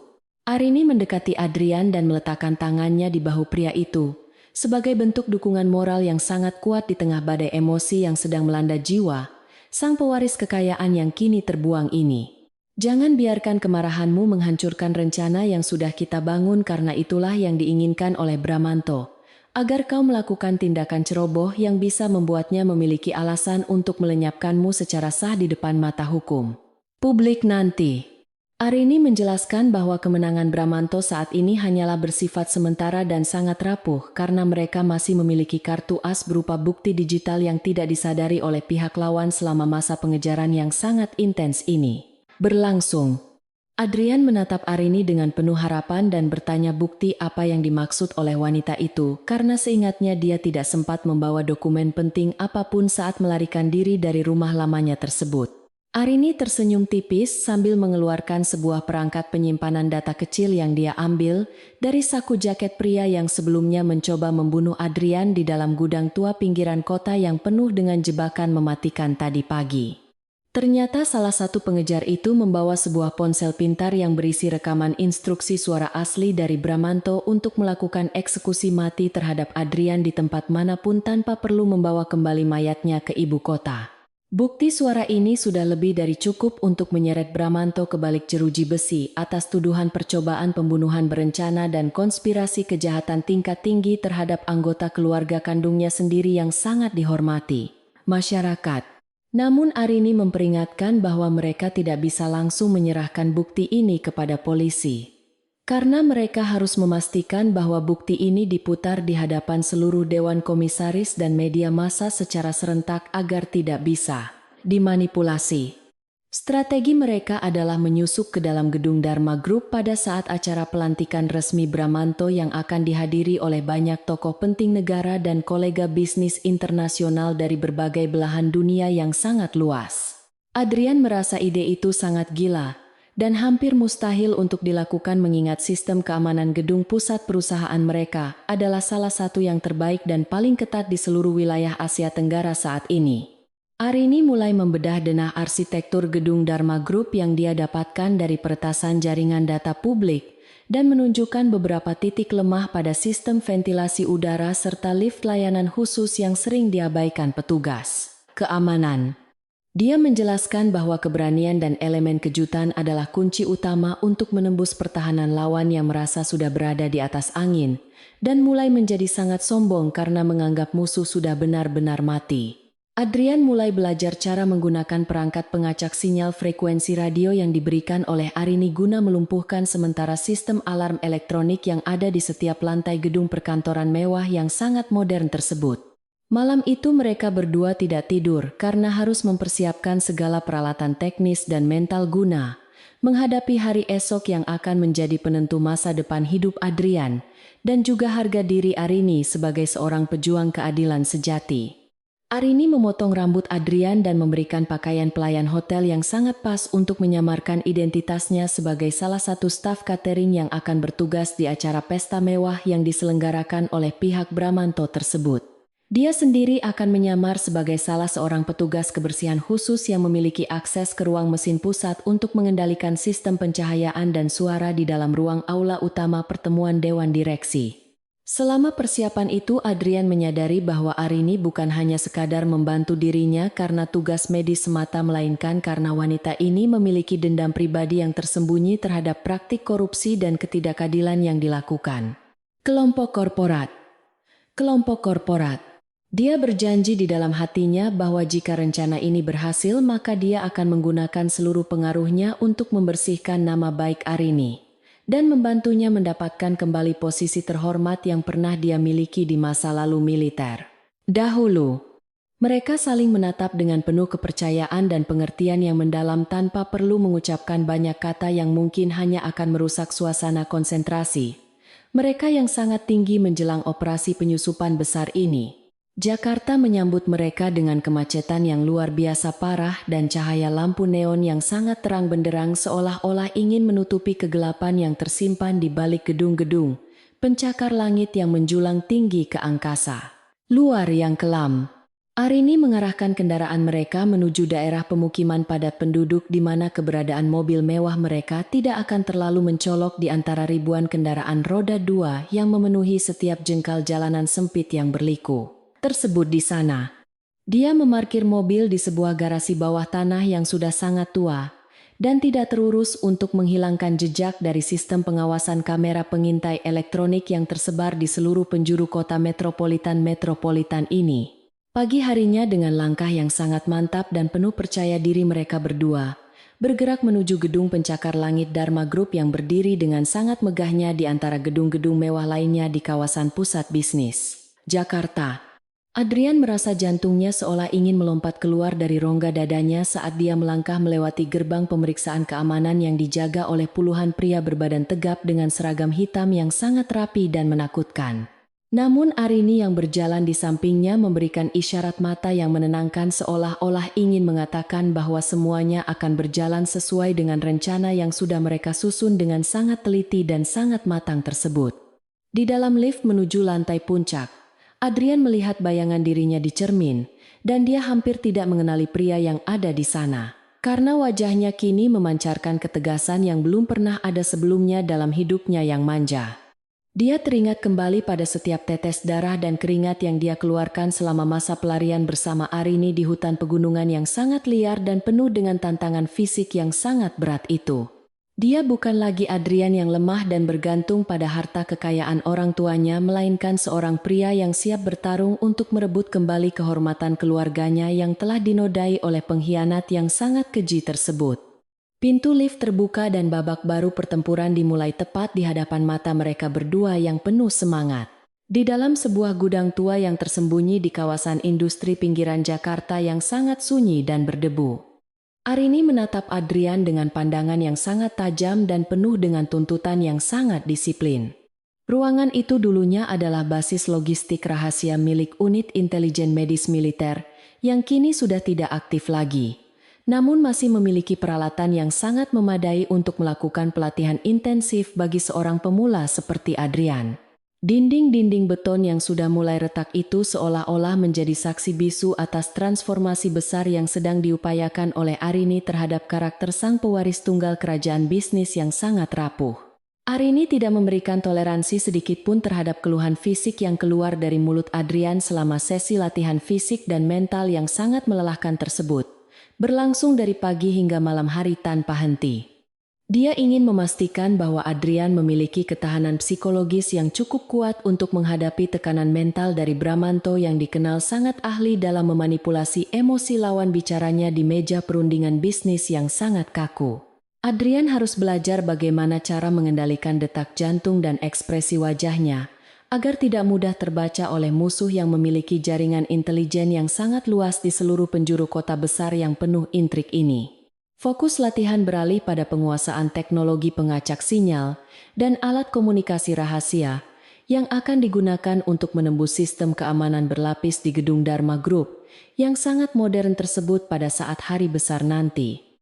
Arini menjelaskan setiap detail teknis dengan suara yang sangat tenang, namun penuh dengan otoritas seorang komandan lapangan yang sudah sangat berpengalaman menghadapi situasi darurat di medan pertempuran yang sebenarnya di masa lalu. Adrian mendengarkan dengan penuh perhatian, sambil mencoba mempraktikkan setiap instruksi yang diberikan, meskipun jari-jarinya masih terasa sangat kaku saat mengoperasikan perangkat elektronik yang sangat rumit dan sensitif itu di bawah tekanan waktu. Selain teknik fisik, Arini juga mengajarkan filosofi tentang peperangan psikologis di mana seorang pemimpin harus mampu berdiri tegak di tengah badai pengkhianatan yang paling menyakitkan sekalipun tanpa menunjukkan rasa takut sedikit pun.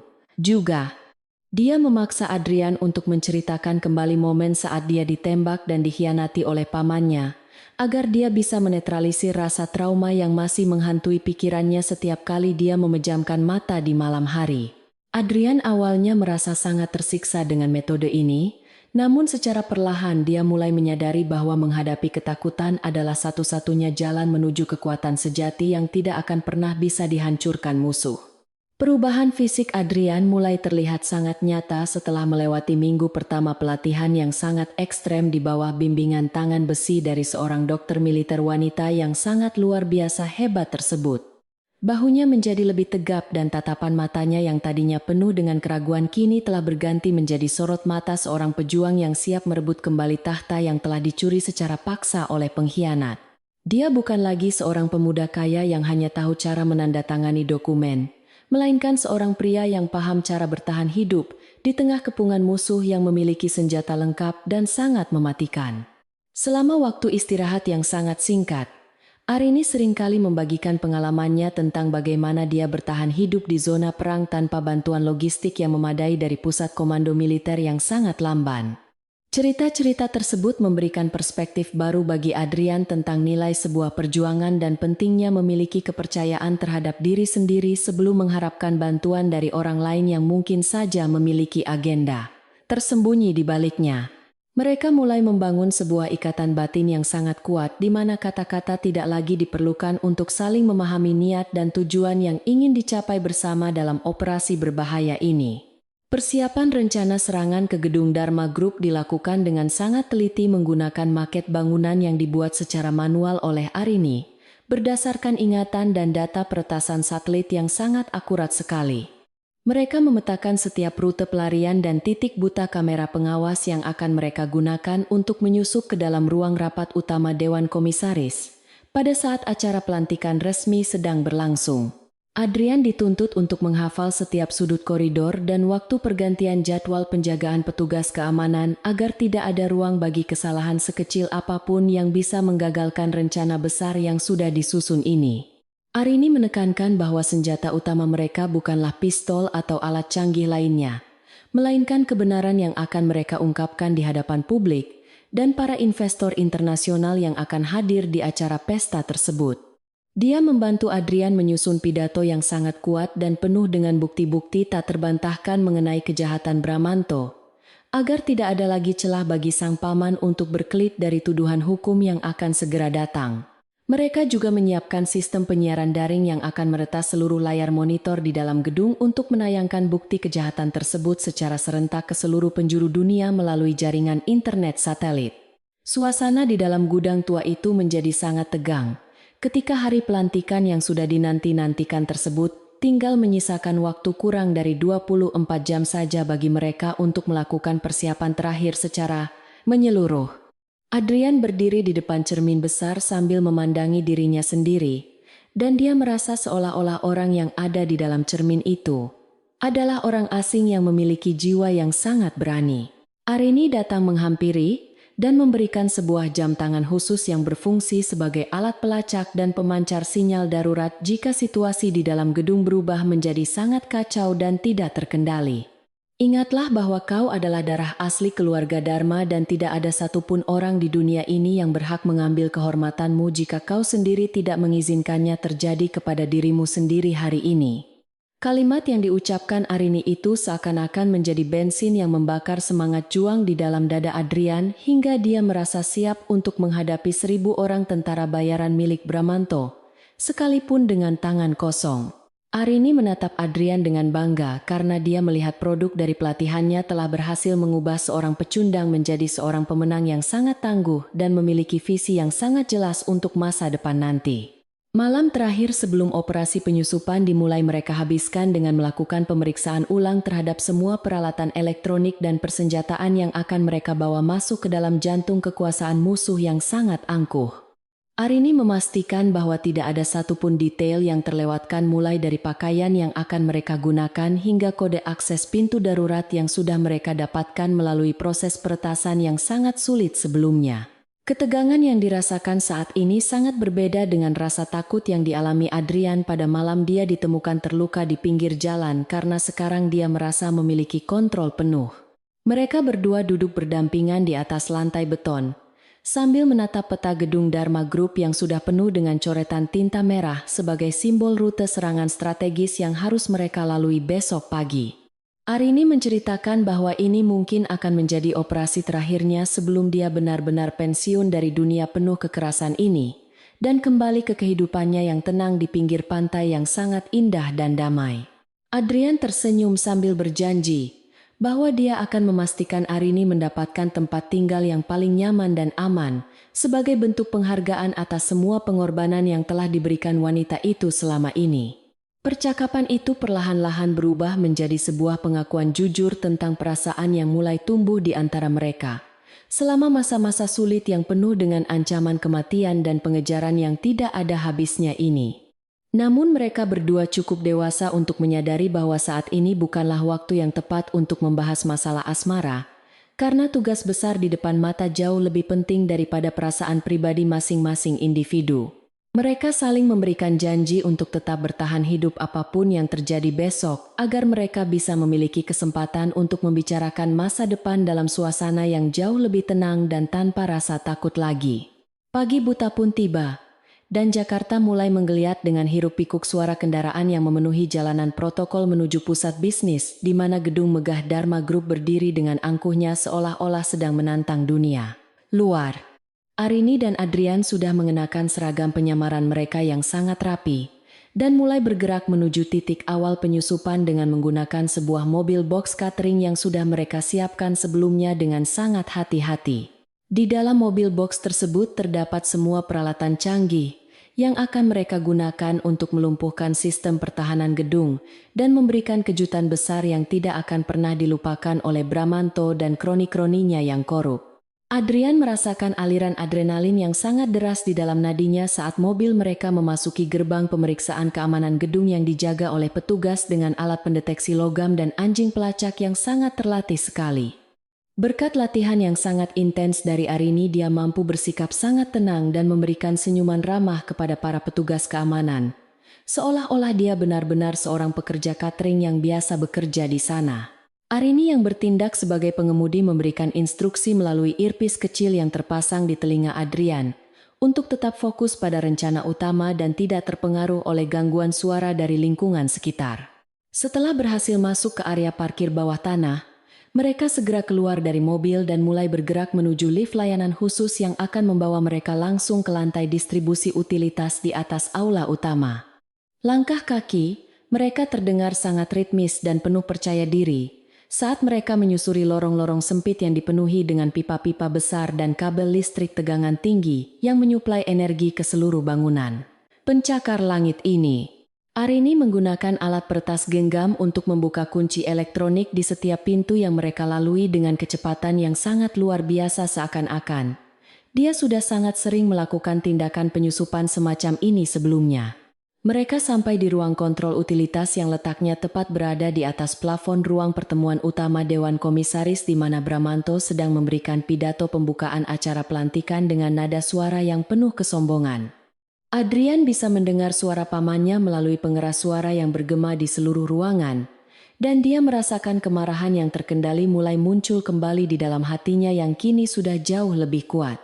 Arini memberikan tanda kepada Adrian untuk mulai memasang perangkat transmisi video ke dalam jalur kabel utama yang terhubung dengan layar proyektor raksasa di bawah sana dengan gerakan yang sangat halus. Ini adalah saatnya bagi kita untuk menunjukkan kepada dunia siapa sebenarnya pengkhianat yang bersembunyi di balik jubah kekuasaan yang megah ini dan mengembalikan keadilan bagi ayahmu, serta seluruh keluarga besar Dharma Group. Arini membisikkan kata-kata itu sambil memegang pundak Adrian untuk memberikan dukungan terakhir sebelum mereka menekan tombol eksekusi yang akan memulai rangkaian peristiwa dramatis yang akan mengguncang pondasi perusahaan raksasa milik keluarga tersebut. Adrian menarik napas dalam-dalam lalu menatap Arini dengan penuh rasa terima kasih sebelum dia menganggukkan kepalanya sebagai tanda bahwa dia sudah benar-benar siap untuk melakukan tindakan pembalasan yang sah secara hukum. Tepat saat Bramanto hendak mengangkat gelas sampanye untuk merayakan kemenangannya, tiba-tiba seluruh lampu di aula utama padam secara serentak menciptakan suasana yang sangat gelap dan penuh dengan kebingungan di antara para tamu undangan. Tak lama kemudian, Layar proyektor raksasa menyala dengan cahaya yang sangat terang benderang menampilkan rekaman video asli saat Bramanto memberikan instruksi kepada para pembunuh bayaran untuk melenyapkan Adrian di tengah jalan.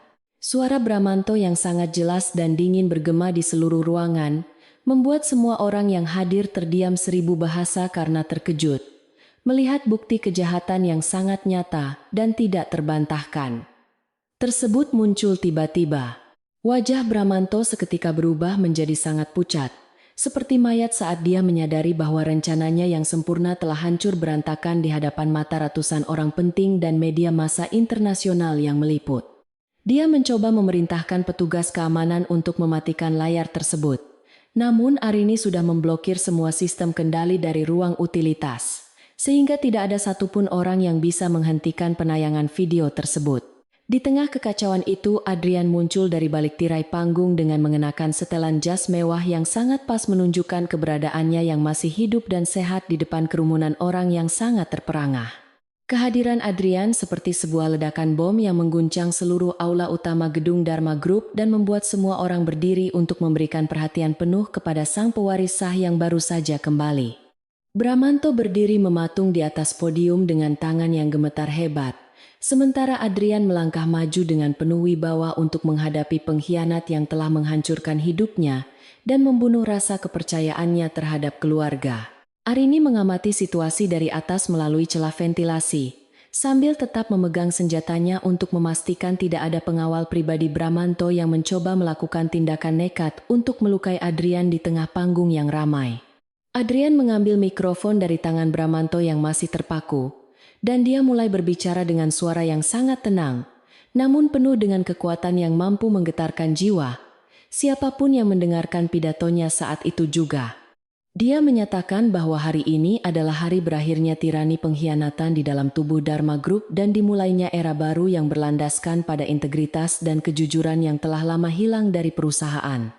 Seluruh hadirin memberikan tepuk tangan yang sangat meriah sebagai bentuk dukungan spontan terhadap kemunculan kembali sang pemimpin muda yang dianggap telah bangkit dari kematian untuk menegakkan keadilan yang sejati di tanah air tercinta. Ruangan aula utama yang sebelumnya dipenuhi dengan aura kemenangan palsu Bramanto, kini mendadak berubah menjadi arena pengadilan publik yang sangat mencekam bagi semua orang yang hadir di sana. Keheningan yang tercipta setelah penayangan video bukti pengkhianatan itu terasa sangat menekan hingga suara detak jantung pun seolah bisa terdengar dengan sangat jelas di tengah kerumunan tamu undangan yang sangat terhormat itu. Semua mata tertuju pada sosok Adrian yang berdiri tegak di tengah panggung dengan sorot mata yang penuh dengan api keadilan yang sudah lama terpendam di dalam sanubarinya yang paling dalam selama masa pelariannya yang sangat menyiksa fisik dan mental tersebut di daerah pesisir yang sangat sunyi dan terpencil itu. Adrian merasakan setiap inci ototnya menegang, namun dia tetap mampu mempertahankan ketenangan yang luar biasa hebat. Hasil dari latihan disiplin yang diberikan oleh Arini selama mereka bersembunyi di gudang tua beberapa waktu yang lalu. Dia melihat wajah pamannya yang kini tampak sangat ketakutan dan kehilangan kata-kata. Seolah-olah seluruh dunia yang selama ini dibangun di atas tumpukan kebohongan telah runtuh seketika dalam hitungan detik saja di hadapan publik. Di dalam benaknya Adrian terus mengingat instruksi Arini untuk tidak memberikan kesempatan sedikit pun bagi lawan untuk memanipulasi situasi kembali dengan retorika kosong yang sering kali digunakan oleh para politisi busuk yang haus akan kekuasaan absolut, tanpa batas moral yang benar bagi kepentingan keluarga besar mereka. Bramanto mencoba untuk memanggil tim keamanan pribadinya dengan suara yang bergetar hebat. Namun dia menyadari bahwa sistem komunikasi di dalam gedung telah sepenuhnya dikuasai oleh tangan dingin Arini dari ruang utilitas pusat yang sangat rahasia itu. Para penjaga yang biasanya sangat sigap kini hanya bisa berdiri mematung di sudut ruangan, karena mereka merasa ragu untuk menyerang sang pewaris sah yang berdiri di depan kamera media massa internasional yang sedang menyiarkan kejadian ini secara langsung. Arini dari tempat persembunyiannya terus memantau setiap pergerakan melalui kamera pengawas dan memberikan informasi kepada Adrian melalui earpiece kecil tentang posisi musuh yang paling berbahaya, agar Adrian bisa tetap waspada terhadap Adrian. Segala kemungkinan serangan mendadak yang mematikan. Suara gemuruh dari para tamu undangan mulai terdengar seperti ombak besar yang menghantam pantai saat satu persatu dari mereka mulai menyadari betapa jahatnya rencana yang telah disusun oleh Bramanto selama ini untuk menghancurkan anggota keluarganya sendiri. Adrian melangkah maju menuju podium utama, sambil membawa sebuah perangkat penyimpanan data cadangan yang berisi rincian aliran dana ilegal yang digunakan oleh Bramanto untuk membayar para tentara bayaran internasional dalam misi pengejaran yang sangat kejam tersebut. Dia berbicara dengan nada suara yang sangat mantap dan penuh dengan otoritas seorang pemimpin sejati yang telah melewati berbagai macam cobaan hidup yang sangat berat di dunia luar yang sangat liar dan penuh dengan mara bahaya bagi setiap manusia yang lemah. Di tengah situasi yang semakin tidak terkendali itu, Bramanto, yang merasa sudah sangat terdesak, mulai kehilangan akal sehatnya dan mencoba untuk mengeluarkan sebuah senjata api kecil yang dia sembunyikan di balik saku jas mahalnya yang terbuat dari bahan sutra terbaik. Namun sebelum dia sempat menarik pelatuk senjata tersebut, sebuah peluru bius yang sangat akurat melesat dari arah ventilasi atas dan mengenai bahu kanan Bramanto, hingga membuatnya terjatuh lemas di lantai panggung yang terbuat dari marmer hitam mengkilap tersebut. Arini telah menjalankan perannya sebagai pelindung bayangan dengan sangat sempurna tanpa perlu menunjukkan identitas aslinya kepada khalayak ramai yang sedang dalam kondisi panik. Luar biasa melihat drama nyata yang terjadi di depan mata mereka semua sekarang.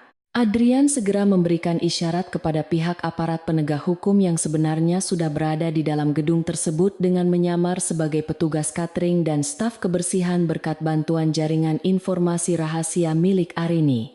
Dahulu, para petugas kepolisian dari unit khusus segera merangsek maju untuk mengamankan lokasi dan menangkap Bramanto beserta beberapa orang kepercayaannya yang terlibat langsung dalam upaya pembunuhan berencana terhadap Adrian di wilayah pesisir pantai semalam yang penuh badai.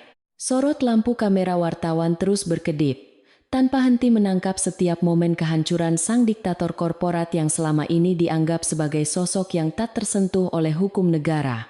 Karena kekuatan uang dan pengaruh politiknya yang sangat luas di ibu kota. Ketegangan di dalam aula mulai mereda secara perlahan, namun atmosfer emosional masih sangat kental terasa di udara saat Adrian menatap jajaran Dewan Komisaris, yang sebelumnya sempat meragukan keberadaan dirinya sebagai pemimpin sah perusahaan Dharma Group. Dia menjelaskan secara terperinci mengenai kronologi peristiwa mulai dari saat dia ditembak hingga saat dia diselamatkan oleh seorang wanita misterius yang memiliki kemampuan medis dan tempur yang sangat luar biasa hebat, layaknya seorang prajurit elit militer. Adrian menegaskan bahwa mulai hari ini Dharma Group akan melakukan reformasi total dan membersihkan semua elemen korupsi yang telah merusak nama baik keluarga besar mereka di mata para investor domestik maupun mitra bisnis mancanegara yang sangat luas jaringannya. Sementara itu dari ruang utilitas yang gelap, Arini mulai membereskan peralatan taktisnya dengan gerakan yang sangat efisien dan sangat tenang. Seolah-olah dia baru saja menyelesaikan sebuah tugas rutin yang sangat biasa bagi dirinya. Sehari-hari, dia merasakan kepuasan batin yang mendalam melihat Adrian mampu menghadapi musuhnya dengan kepala tegak dan memberikan pidato yang sangat berpengaruh bagi masa depan ribuan karyawan yang bergantung pada kelangsungan hidup perusahaan raksasa ini. Arini tahu bahwa kehadirannya di sisi Adrian telah memberikan dampak yang sangat signifikan. Namun dia juga menyadari bahwa waktunya untuk tetap berada di bayang-bayang kejayaan pria itu mungkin akan segera berakhir sesuai dengan prinsip hidupnya yang mandiri. Arini segera meninggalkan ruang kontrol dan bergerak menyusuri lorong-lorong rahasia gedung untuk mencapai pintu keluar darurat di bagian belakang yang jarang dipantau oleh kamera keamanan karena lokasinya yang sangat tersembunyi di balik tangki air besar. Di dalam hatinya dia merasa lega karena utang nyawa Adrian telah terbayar lunas dengan kembalinya keadilan dan posisi terhormat pria itu sebagai penguasa sah di tahta kekayaan keluarganya yang sangat melimpah ruah tersebut. Dia menarik napas panjang saat menyentuh udara luar yang mulai terasa panas oleh polusi kota Jakarta. Namun baginya udara ini tetap terasa sangat menyegarkan karena membawa aroma kemenangan yang sangat manis bagi setiap pejuang kebenaran sejati di muka bumi ini. Di dalam aula, Adrian mulai mencari keberadaan Arini melalui pandangan matanya yang menyapu ke seluruh sudut ruangan. Namun dia tidak menemukan sosok wanita tangguh yang telah menjadi malaikat pelindungnya selama masa-masa paling sulit dalam hidupnya. Dia menyadari bahwa Arini bukanlah tipe orang yang menyukai publisitas atau pujian kosong dari orang-orang yang tidak benar-benar mengenal arti sebuah perjuangan fisik di medan pertempuran yang sebenarnya antara hidup dan mati manusia. Adrian merasa ada sedikit rasa sedih yang merayap di hatinya. Namun dia harus tetap profesional untuk melayani pertanyaan dari para pemegang saham yang mulai memberikan dukungan penuh kepada dirinya sebagai nahoda baru bagi kapal besar perusahaan ini. Pihak keamanan gedung mulai mensterilkan area panggung dan membawa Bramanto menuju mobil tahanan yang sudah menunggu di lobi utama dengan pengawalan yang sangat ketat untuk menghindari kemungkinan adanya upaya pelarian dari kaki tangan sang paman yang masih tersisa. Semua orang di dalam ruangan itu tampak sangat terkesima dengan keberanian Adrian yang muncul kembali dari kematian untuk menuntut haknya secara legal dan dengan cara yang sangat elegan di depan mata dunia internasional yang sangat luas.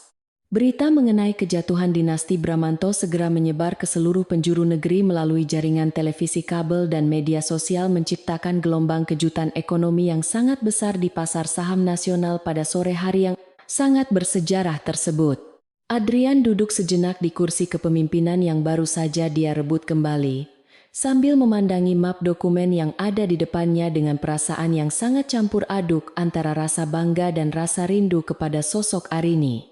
Dia teringat kembali pada setiap percakapan mereka di pondok kayu yang sederhana di atas gunung, dan bagaimana wanita itu mengajarkannya tentang arti sebuah keberanian yang sesungguhnya bukan berasal dari senjata melainkan dari hati. Adrian berjanji dalam hatinya bahwa dia akan menggunakan seluruh kekuasaan dan kekayaan yang dia miliki sekarang untuk mencari keberadaan Arini kembali dan memberikan penghargaan yang paling pantas bagi pengorbanan wanita luar biasa yang telah mengubah takdir hidupnya selamanya. Malam mulai jatuh di kota Jakarta dengan lampu-lampu gedung pencakar langit yang mulai menyala satu persatu menciptakan pemandangan yang sangat indah, namun juga menyimpan banyak misteri tentang kehidupan di balik dinding-dinding kaca yang tebal itu. Adrian memutuskan untuk meninggalkan gedung kantornya lebih awal dan kembali ke rumah lamanya untuk mengenang mendiang ayahnya yang pasti akan merasa bangga melihat putranya telah berhasil mengalahkan pengkhianat dan membersihkan nama baik keluarga. Di dalam mobil mewahnya, dia terus memutar-mutar jam tangan pemberian Arini yang berfungsi sebagai alat komunikasi rahasia, sambil berharap ada sinyal atau pesan singkat yang masuk dari wanita yang sangat dia hormati dan cintai tersebut. Di sebuah halte bus yang cukup jauh dari pusat kota, Arini duduk sendirian sambil menunggu kendaraan umum yang akan membawanya menjauh dari pusat keramaian dan intrik kekuasaan yang baru saja dia selesaikan dengan tangan dinginnya. Dia mengenakan tudung jaketnya untuk menutupi wajahnya, agar tidak dikenali oleh orang-orang yang mungkin saja masih mencari keberadaan wanita yang menjadi otak di balik keberhasilan penyusupan besar di gedung Dharma Group tadi siang. Arini merasa tenang karena dia tahu bahwa dia telah melakukan hal yang benar dan memberikan kesempatan kedua bagi seorang pria yang memiliki potensi untuk menjadi pemimpin yang jauh lebih baik bagi masa depan bangsa dan negaranya.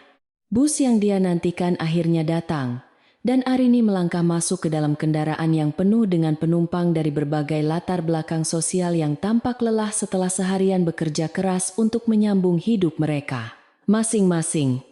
Di dalam bus dia mendengar orang-orang membicarakan tentang berita Adrian Dharma yang masih hidup dan bagaimana dia mengalahkan pamannya dengan bukti video yang sangat mengejutkan seluruh negeri di siang hari bolong tadi. Arini hanya tersenyum tipis di balik masker penutup wajahnya sambil menatap keluar jendela bus yang mulai basah oleh rintik hujan yang mulai turun membasahi jalanan aspal kota Jakarta yang sangat sibuk dan penuh dengan debu polusi. Adrian sampai di rumahnya dan disambut oleh para pelayan tua yang setia yang menangis haru melihat tuan muda mereka kembali dalam keadaan sehat walafiat setelah dinyatakan hilang selama berminggu-minggu dalam kecelakaan pesawat yang sangat tragis. Dia segera masuk ke dalam ruang kerja ayahnya dan menyalakan lilin di depan foto almarhum sambil membisikkan kata-kata kemenangan bahwa keadilan telah ditegakkan dan pengkhianat telah menerima hukuman yang setimpal atas perbuatannya. Adrian merasa beban berat yang selama ini menekan pundaknya telah hilang, namun dia menyadari bahwa perjuangan sesungguhnya untuk membangun kembali perusahaan baru saja dimulai. dan dia membutuhkan orang-orang yang jujur di sekelilingnya untuk membantu mewujudkan visinya. Pikiran Adrian kembali kepada Arini, dan dia mulai menghubungi tim intelijen swasta yang sangat terpercaya untuk melacak posisi Arini, tanpa membuat kegaduhan yang bisa mengganggu kenyamanan dan privasi wanita tersebut dimanapun dia berada.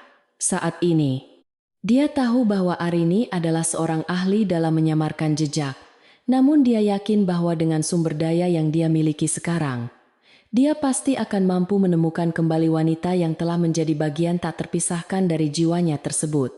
Adrian tidak ingin memberikan uang sebagai imbalan, melainkan dia ingin menawarkan sebuah kemitraan yang sejajar untuk membangun sebuah yayasan medis bagi masyarakat kurang mampu di seluruh penjuru negeri yang sangat membutuhkan pertolongan. Malam semakin larut dan keheningan mulai menyelimuti rumah besar milik keluarga Dharma. Namun Adrian tetap terjaga di perpustakaan pribadinya, sambil membaca buku-buku tentang strategi kepemimpinan yang pernah diajarkan oleh Arini.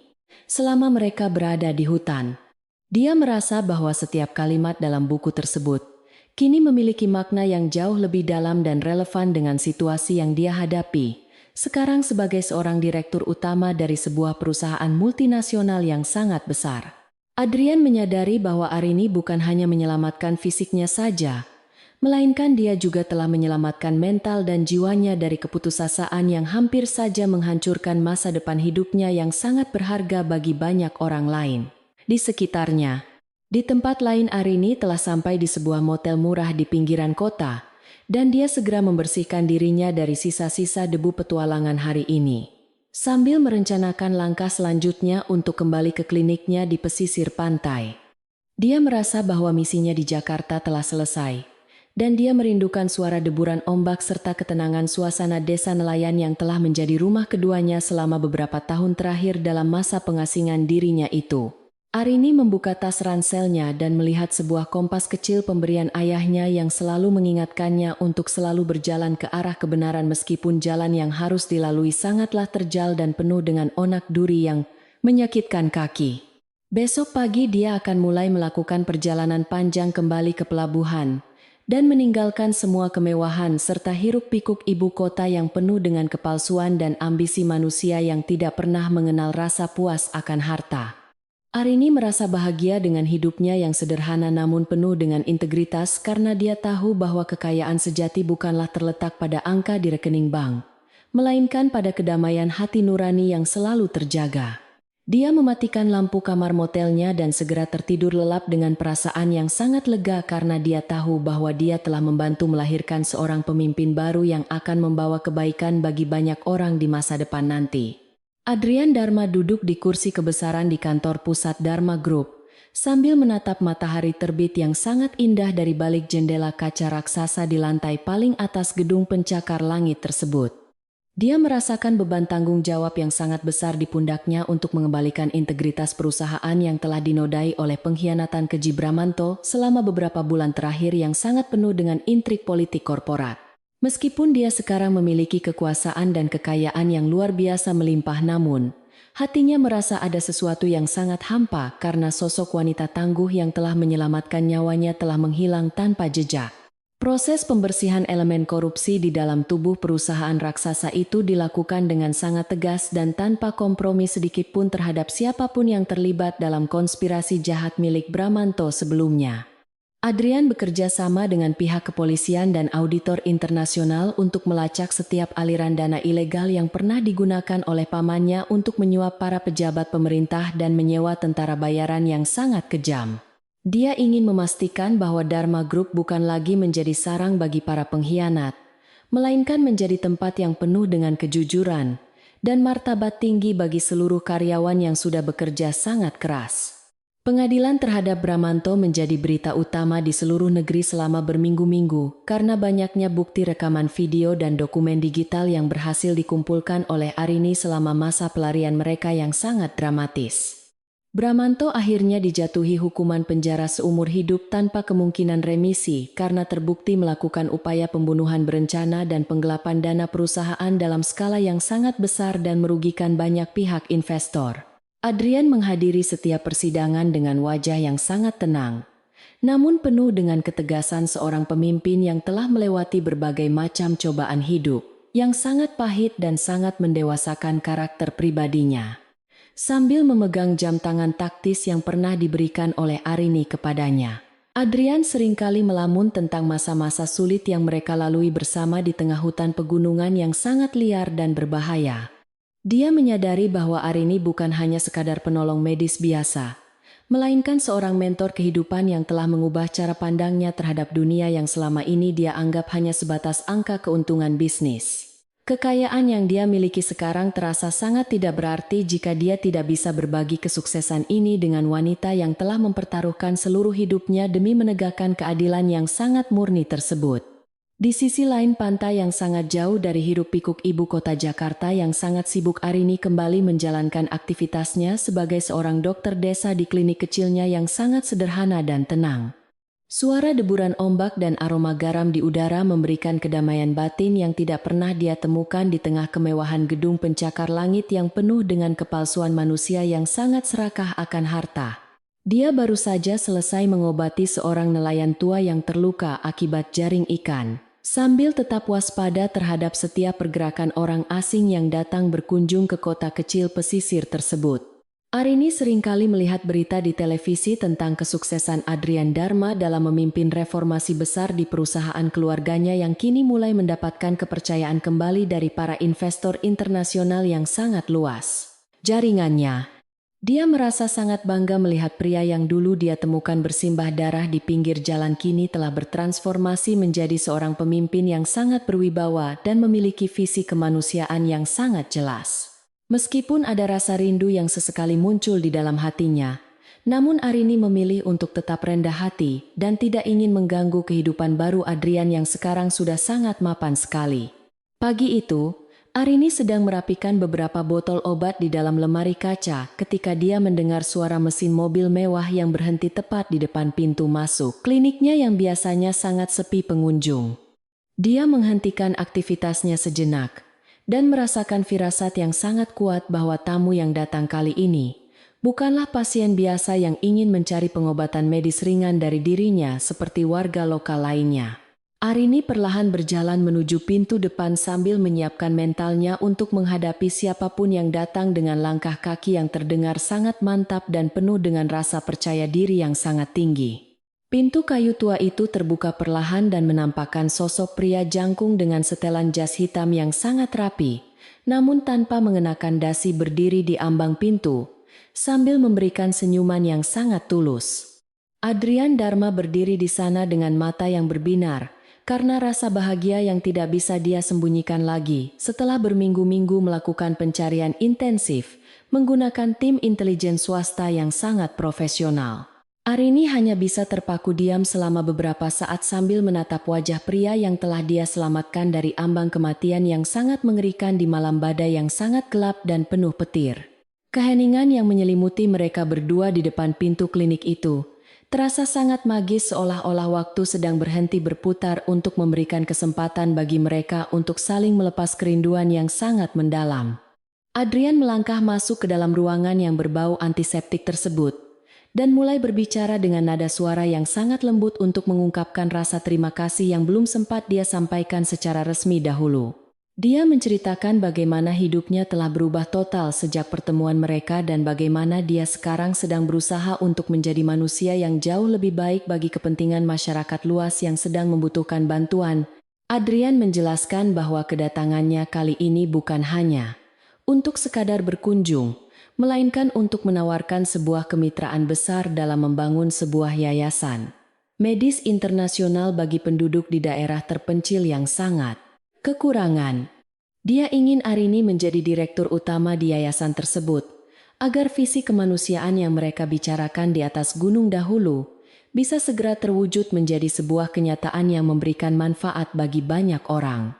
Adrian sudah menyiapkan dana abadi yang sangat besar dari keuntungan Dharma Group untuk membiayai seluruh operasional yayasan tersebut, tanpa perlu memikirkan masalah birokrasi pemerintah yang terkadang sangat rumit dan menghambat pelayanan medis.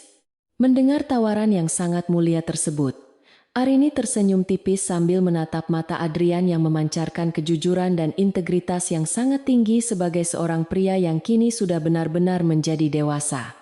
Dia menerima ajakan tersebut dengan syarat bahwa pusat operasional yayasan harus tetap berada di daerah pesisir ini, agar dia bisa terus melayani warga desa yang telah menjadi keluarga keduanya selama ini. Adrian menyetujui syarat tersebut tanpa ragu sedikit pun, karena bagi dia yang terpenting adalah keberadaan Arini sebagai penyeimbang moral dalam menjalankan kekuasaan bisnisnya yang sangat besar dan penuh godaan duniawi. Mereka berdua kemudian berjalan menyusuri garis pantai yang indah, sambil membicarakan rencana teknis pembangunan rumah sakit modern yang akan dilengkapi dengan fasilitas laboratorium canggih serta unit tanggap darurat yang sangat cepat. Arini memberikan banyak masukan berharga berdasarkan pengalamannya sebagai dokter militer tentang bagaimana cara mengelola logistik medis di medan yang sulit dan penuh dengan tantangan geografis yang sangat berat bagi orang awam. Adrian mendengarkan setiap perkataan Arini dengan penuh kekaguman karena dia menyadari bahwa wanita di sampingnya ini memiliki kecerdasan strategis yang jauh melampaui para konsultan bisnis termahal yang pernah dia sewa sebelumnya. Hubungan mereka yang berawal dari sebuah aksi penyelamatan di pinggir jalan kini telah berkembang menjadi sebuah ikatan profesional dan emosional yang sangat kuat dan tidak akan mudah dipisahkan oleh siapapun. Adrian merasa bahwa dia telah menemukan belahan jiwanya yang hilang di tengah badai kehidupan yang sangat kejam dan Arini telah menjadi mercusuar yang selalu menunjukkan arah jalan pulang yang benar baginya. Mereka berdua menyadari bahwa masa lalu yang pahit telah membentuk mereka menjadi pribadi yang tangguh dan siap untuk menghadapi masa depan yang penuh dengan harapan baru yang jauh lebih cerah dan sangat bermakna. Matahari sore mulai terbenam di ufuk barat menciptakan warna langit yang sangat indah seolah-olah alam semesta sedang merayakan keberhasilan mereka dalam menegakkan keadilan dan memulai sebuah perjalanan pengabdian yang baru. Adrian memegang tangan Arini dengan sangat erat dan berjanji bahwa dia tidak akan pernah lagi membiarkan kekuasaan atau harta benda merusak nilai-nilai kemanusiaan yang telah mereka perjuangkan dengan darah dan air mata. Arini membalas genggaman tangan itu dengan penuh keyakinan, karena dia tahu bahwa pria di sampingnya ini adalah pemimpin sejati yang akan membawa perubahan positif bagi dunia korporasi yang selama ini dikenal sangat dingin. Kisah tentang seorang gadis desa yang menyelamatkan seorang triliuner kini telah menjadi legenda urban di kota pesisir tersebut. Namun bagi Arini dan Adrian ini hanyalah awal dari sebuah pengabdian panjang bagi kemanusiaan.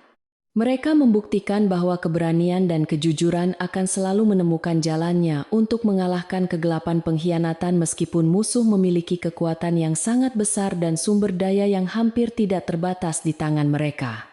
Keadilan telah ditegakkan dengan sangat sempurna dan cinta yang tumbuh di tengah bahaya kini menjadi pondasi yang sangat kokoh bagi masa depan yang penuh dengan cahaya kedamaian batin bagi setiap orang yang terlibat. Di dalam kantor pusat Dharma Group yang baru kini terpasang sebuah lukisan besar yang menggambarkan pemandangan pantai pesisir, sebagai pengingat abadi bagi Adrian tentang asal-usul kekuatannya yang berasal dari kesederhanaan dan kantar antalam indajuan, ketulusan hati. Setiap kali dia menghadapi masalah bisnis yang sangat rumit, dia akan melihat lukisan tersebut dan mengingat kembali nasihat Arini tentang pentingnya menjaga nurani agar tetap bersih dari segala bentuk keserakahan duniawi. Arini pun tetap menjadi dokter yang dicintai oleh warga desa, namun kini dia memiliki sumber daya yang sangat luas untuk menyelamatkan lebih banyak nyawa manusia yang sedang berada dalam kondisi yang sangat kritis. Adrian seringkali menyempatkan diri untuk terbang ke pesisir pantai setiap akhir pekan guna membantu Arini di klinik dan melihat perkembangan pembangunan rumah sakit yayasan yang kini sudah hampir mencapai tahap penyelesaian akhir. Kebersamaan mereka menjadi sumber inspirasi bagi banyak orang, bahwa perbedaan status sosial bukanlah penghalang bagi dua manusia untuk bekerja sama demi mencapai tujuan mulia yang jauh lebih besar dari kepentingan pribadi. Mereka berdua telah menemukan arti kebahagiaan sejati yang tidak bisa dibeli dengan uang sebanyak apapun, yakni kemampuan untuk memberikan dampak positif bagi kehidupan orang lain yang sedang dalam kesulitan hidup yang sangat berat. Malam itu di bawah sinar rembulan yang sangat terang, Arini dan Adrian duduk di beranda klinik sambil menikmati secangkir kopi hangat dan mendengarkan suara deburan ombak yang sangat menenangkan jiwa mereka yang pernah terluka. Mereka merasa sangat bersyukur atas segala peristiwa yang telah terjadi, Karena tanpa adanya pengkhianatan, Bramanto mungkin mereka tidak akan pernah bertemu dan menemukan makna hidup yang sesungguhnya di dunia yang fana ini. Dunia mungkin mengenal mereka sebagai pasangan yang sangat berkuasa, namun di hati mereka, masing-masing mereka tetaplah dua jiwa sederhana yang saling melengkapi dan saling menjaga dalam setiap langkah kaki yang mereka ambil bersama. Lampu-lampu kecil di desa nelayan mulai menyala satu persatu, menciptakan suasana yang sangat hangat dan penuh dengan rasa persaudaraan yang sangat kental di antara para penduduk yang sudah mulai beristirahat dari aktivitas harian. Adrian menatap Arini dengan penuh rasa hormat dan cinta yang sangat mendalam sambil berjanji di dalam hatinya untuk selalu melindungi wanita luar biasa ini dengan seluruh jiwa dan raganya hingga akhir hayat nanti. Arini membalas tatapan itu dengan senyuman yang sangat manis, yang memancarkan kedamaian batin seorang pejuang yang telah berhasil menyelesaikan misinya dengan sangat sempurna dan mendapatkan imbalan berupa kebahagiaan sejati yang sangat abadi. Perjalanan mereka masih sangat panjang, namun dengan adanya kepercayaan dan dukungan satu sama lain, mereka yakin bahwa tidak ada rintangan yang terlalu besar yang tidak bisa mereka lalui bersama-sama di masa depan yang penuh tantangan. Dharma Group kini bukan hanya sekadar simbol kekayaan keluarga, melainkan telah menjadi simbol harapan bagi banyak orang yang mencari keadilan dan perlindungan medis di seluruh penjuru negeri yang sangat luas ini. Kisah mereka akan terus dikenang sebagai bukti nyata bahwa kebaikan akan selalu menang melawan kejahatan selama masih ada orang-orang yang memiliki keberanian untuk berdiri tegak di atas prinsip kebenaran yang sangat murni dan sangat suci. Adrian dan Arini berdiri bersama di depan jendela klinik menatap ke arah laut lepas yang sangat luas, seolah-olah mereka sedang melihat masa depan yang penuh dengan peluang untuk berbuat lebih banyak kebaikan bagi sesama manusia. Mereka tahu bahwa tantangan baru akan selalu datang, namun dengan semangat yang sama kuatnya dengan ombak laut, mereka akan terus bergerak maju untuk mewujudkan dunia yang jauh lebih adil dan manusiawi. Di tempat yang sangat sederhana inilah sebuah dinasti baru yang berlandaskan pada cinta dan kemanusiaan telah lahir dan akan terus tumbuh menjadi sebuah pohon besar yang memberikan perlindungan bagi setiap orang yang bernaung di bawahnya. Cahaya fajar mulai muncul kembali di ufuk timur, menandakan dimulainya hari baru yang penuh dengan semangat perjuangan untuk terus memberikan yang terbaik bagi kemajuan bangsa dan kesejahteraan rakyat kecil di daerah terpencil. Adrian meraih tasnya dan bersiap untuk kembali ke ibu kota guna menjalankan tugasnya sebagai pemimpin perusahaan. Namun kali ini dia pergi dengan hati yang penuh dengan kedamaian dan visi yang sangat tajam. Arini melambaikan tangan dari depan klinik, sambil terus memberikan doa terbaik bagi kesuksesan Adrian dalam menjalankan amanah besar yang telah diletakkan di pundaknya sebagai pemimpin generasi baru yang sangat diharapkan. Setiap langkah yang mereka ambil sekarang adalah langkah menuju kesempurnaan hidup yang tidak lagi diukur dari banyaknya harta, melainkan dari seberapa banyak senyuman yang berhasil mereka ciptakan di wajah orang-orang yang sedang menderita sakit. Mereka telah membuktikan bahwa seorang dokter desa dan seorang penguasa bisnis bisa berjalan beriringan untuk menciptakan sebuah simfoni kehidupan yang sangat indah dan penuh dengan harmoni yang sangat menyentuh hati. Inilah akhir dari sebuah pengejaran yang sangat melelahkan, dan awal dari sebuah pengabdian yang sangat mulia bagi kemanusiaan yang akan terus bergema, hingga generasi-generasi mendatang di seluruh penjuru tanah air tercinta yang sangat luas. Seluruh bukti kejahatan Bramanto kini telah tersimpan rapi di dalam arsip sejarah sebagai pengingat bagi siapapun agar tidak pernah mencoba bermain-main dengan hukum dan keadilan yang dijaga oleh orang-orang yang memiliki integritas tinggi. Adrian, Dharma, dan Arini telah menuliskan bab baru dalam sejarah keluarga mereka yang akan selalu diingat sebagai masa keemasan di mana kejujuran menjadi mata uang yang paling berharga di atas segalanya. Mereka berdua kini siap untuk melangkah lebih jauh lagi menembus batas-batas kemungkinan untuk menciptakan dunia yang lebih baik bagi setiap anak manusia yang lahir dengan harapan untuk mendapatkan keadilan dan kesejahteraan yang sejati.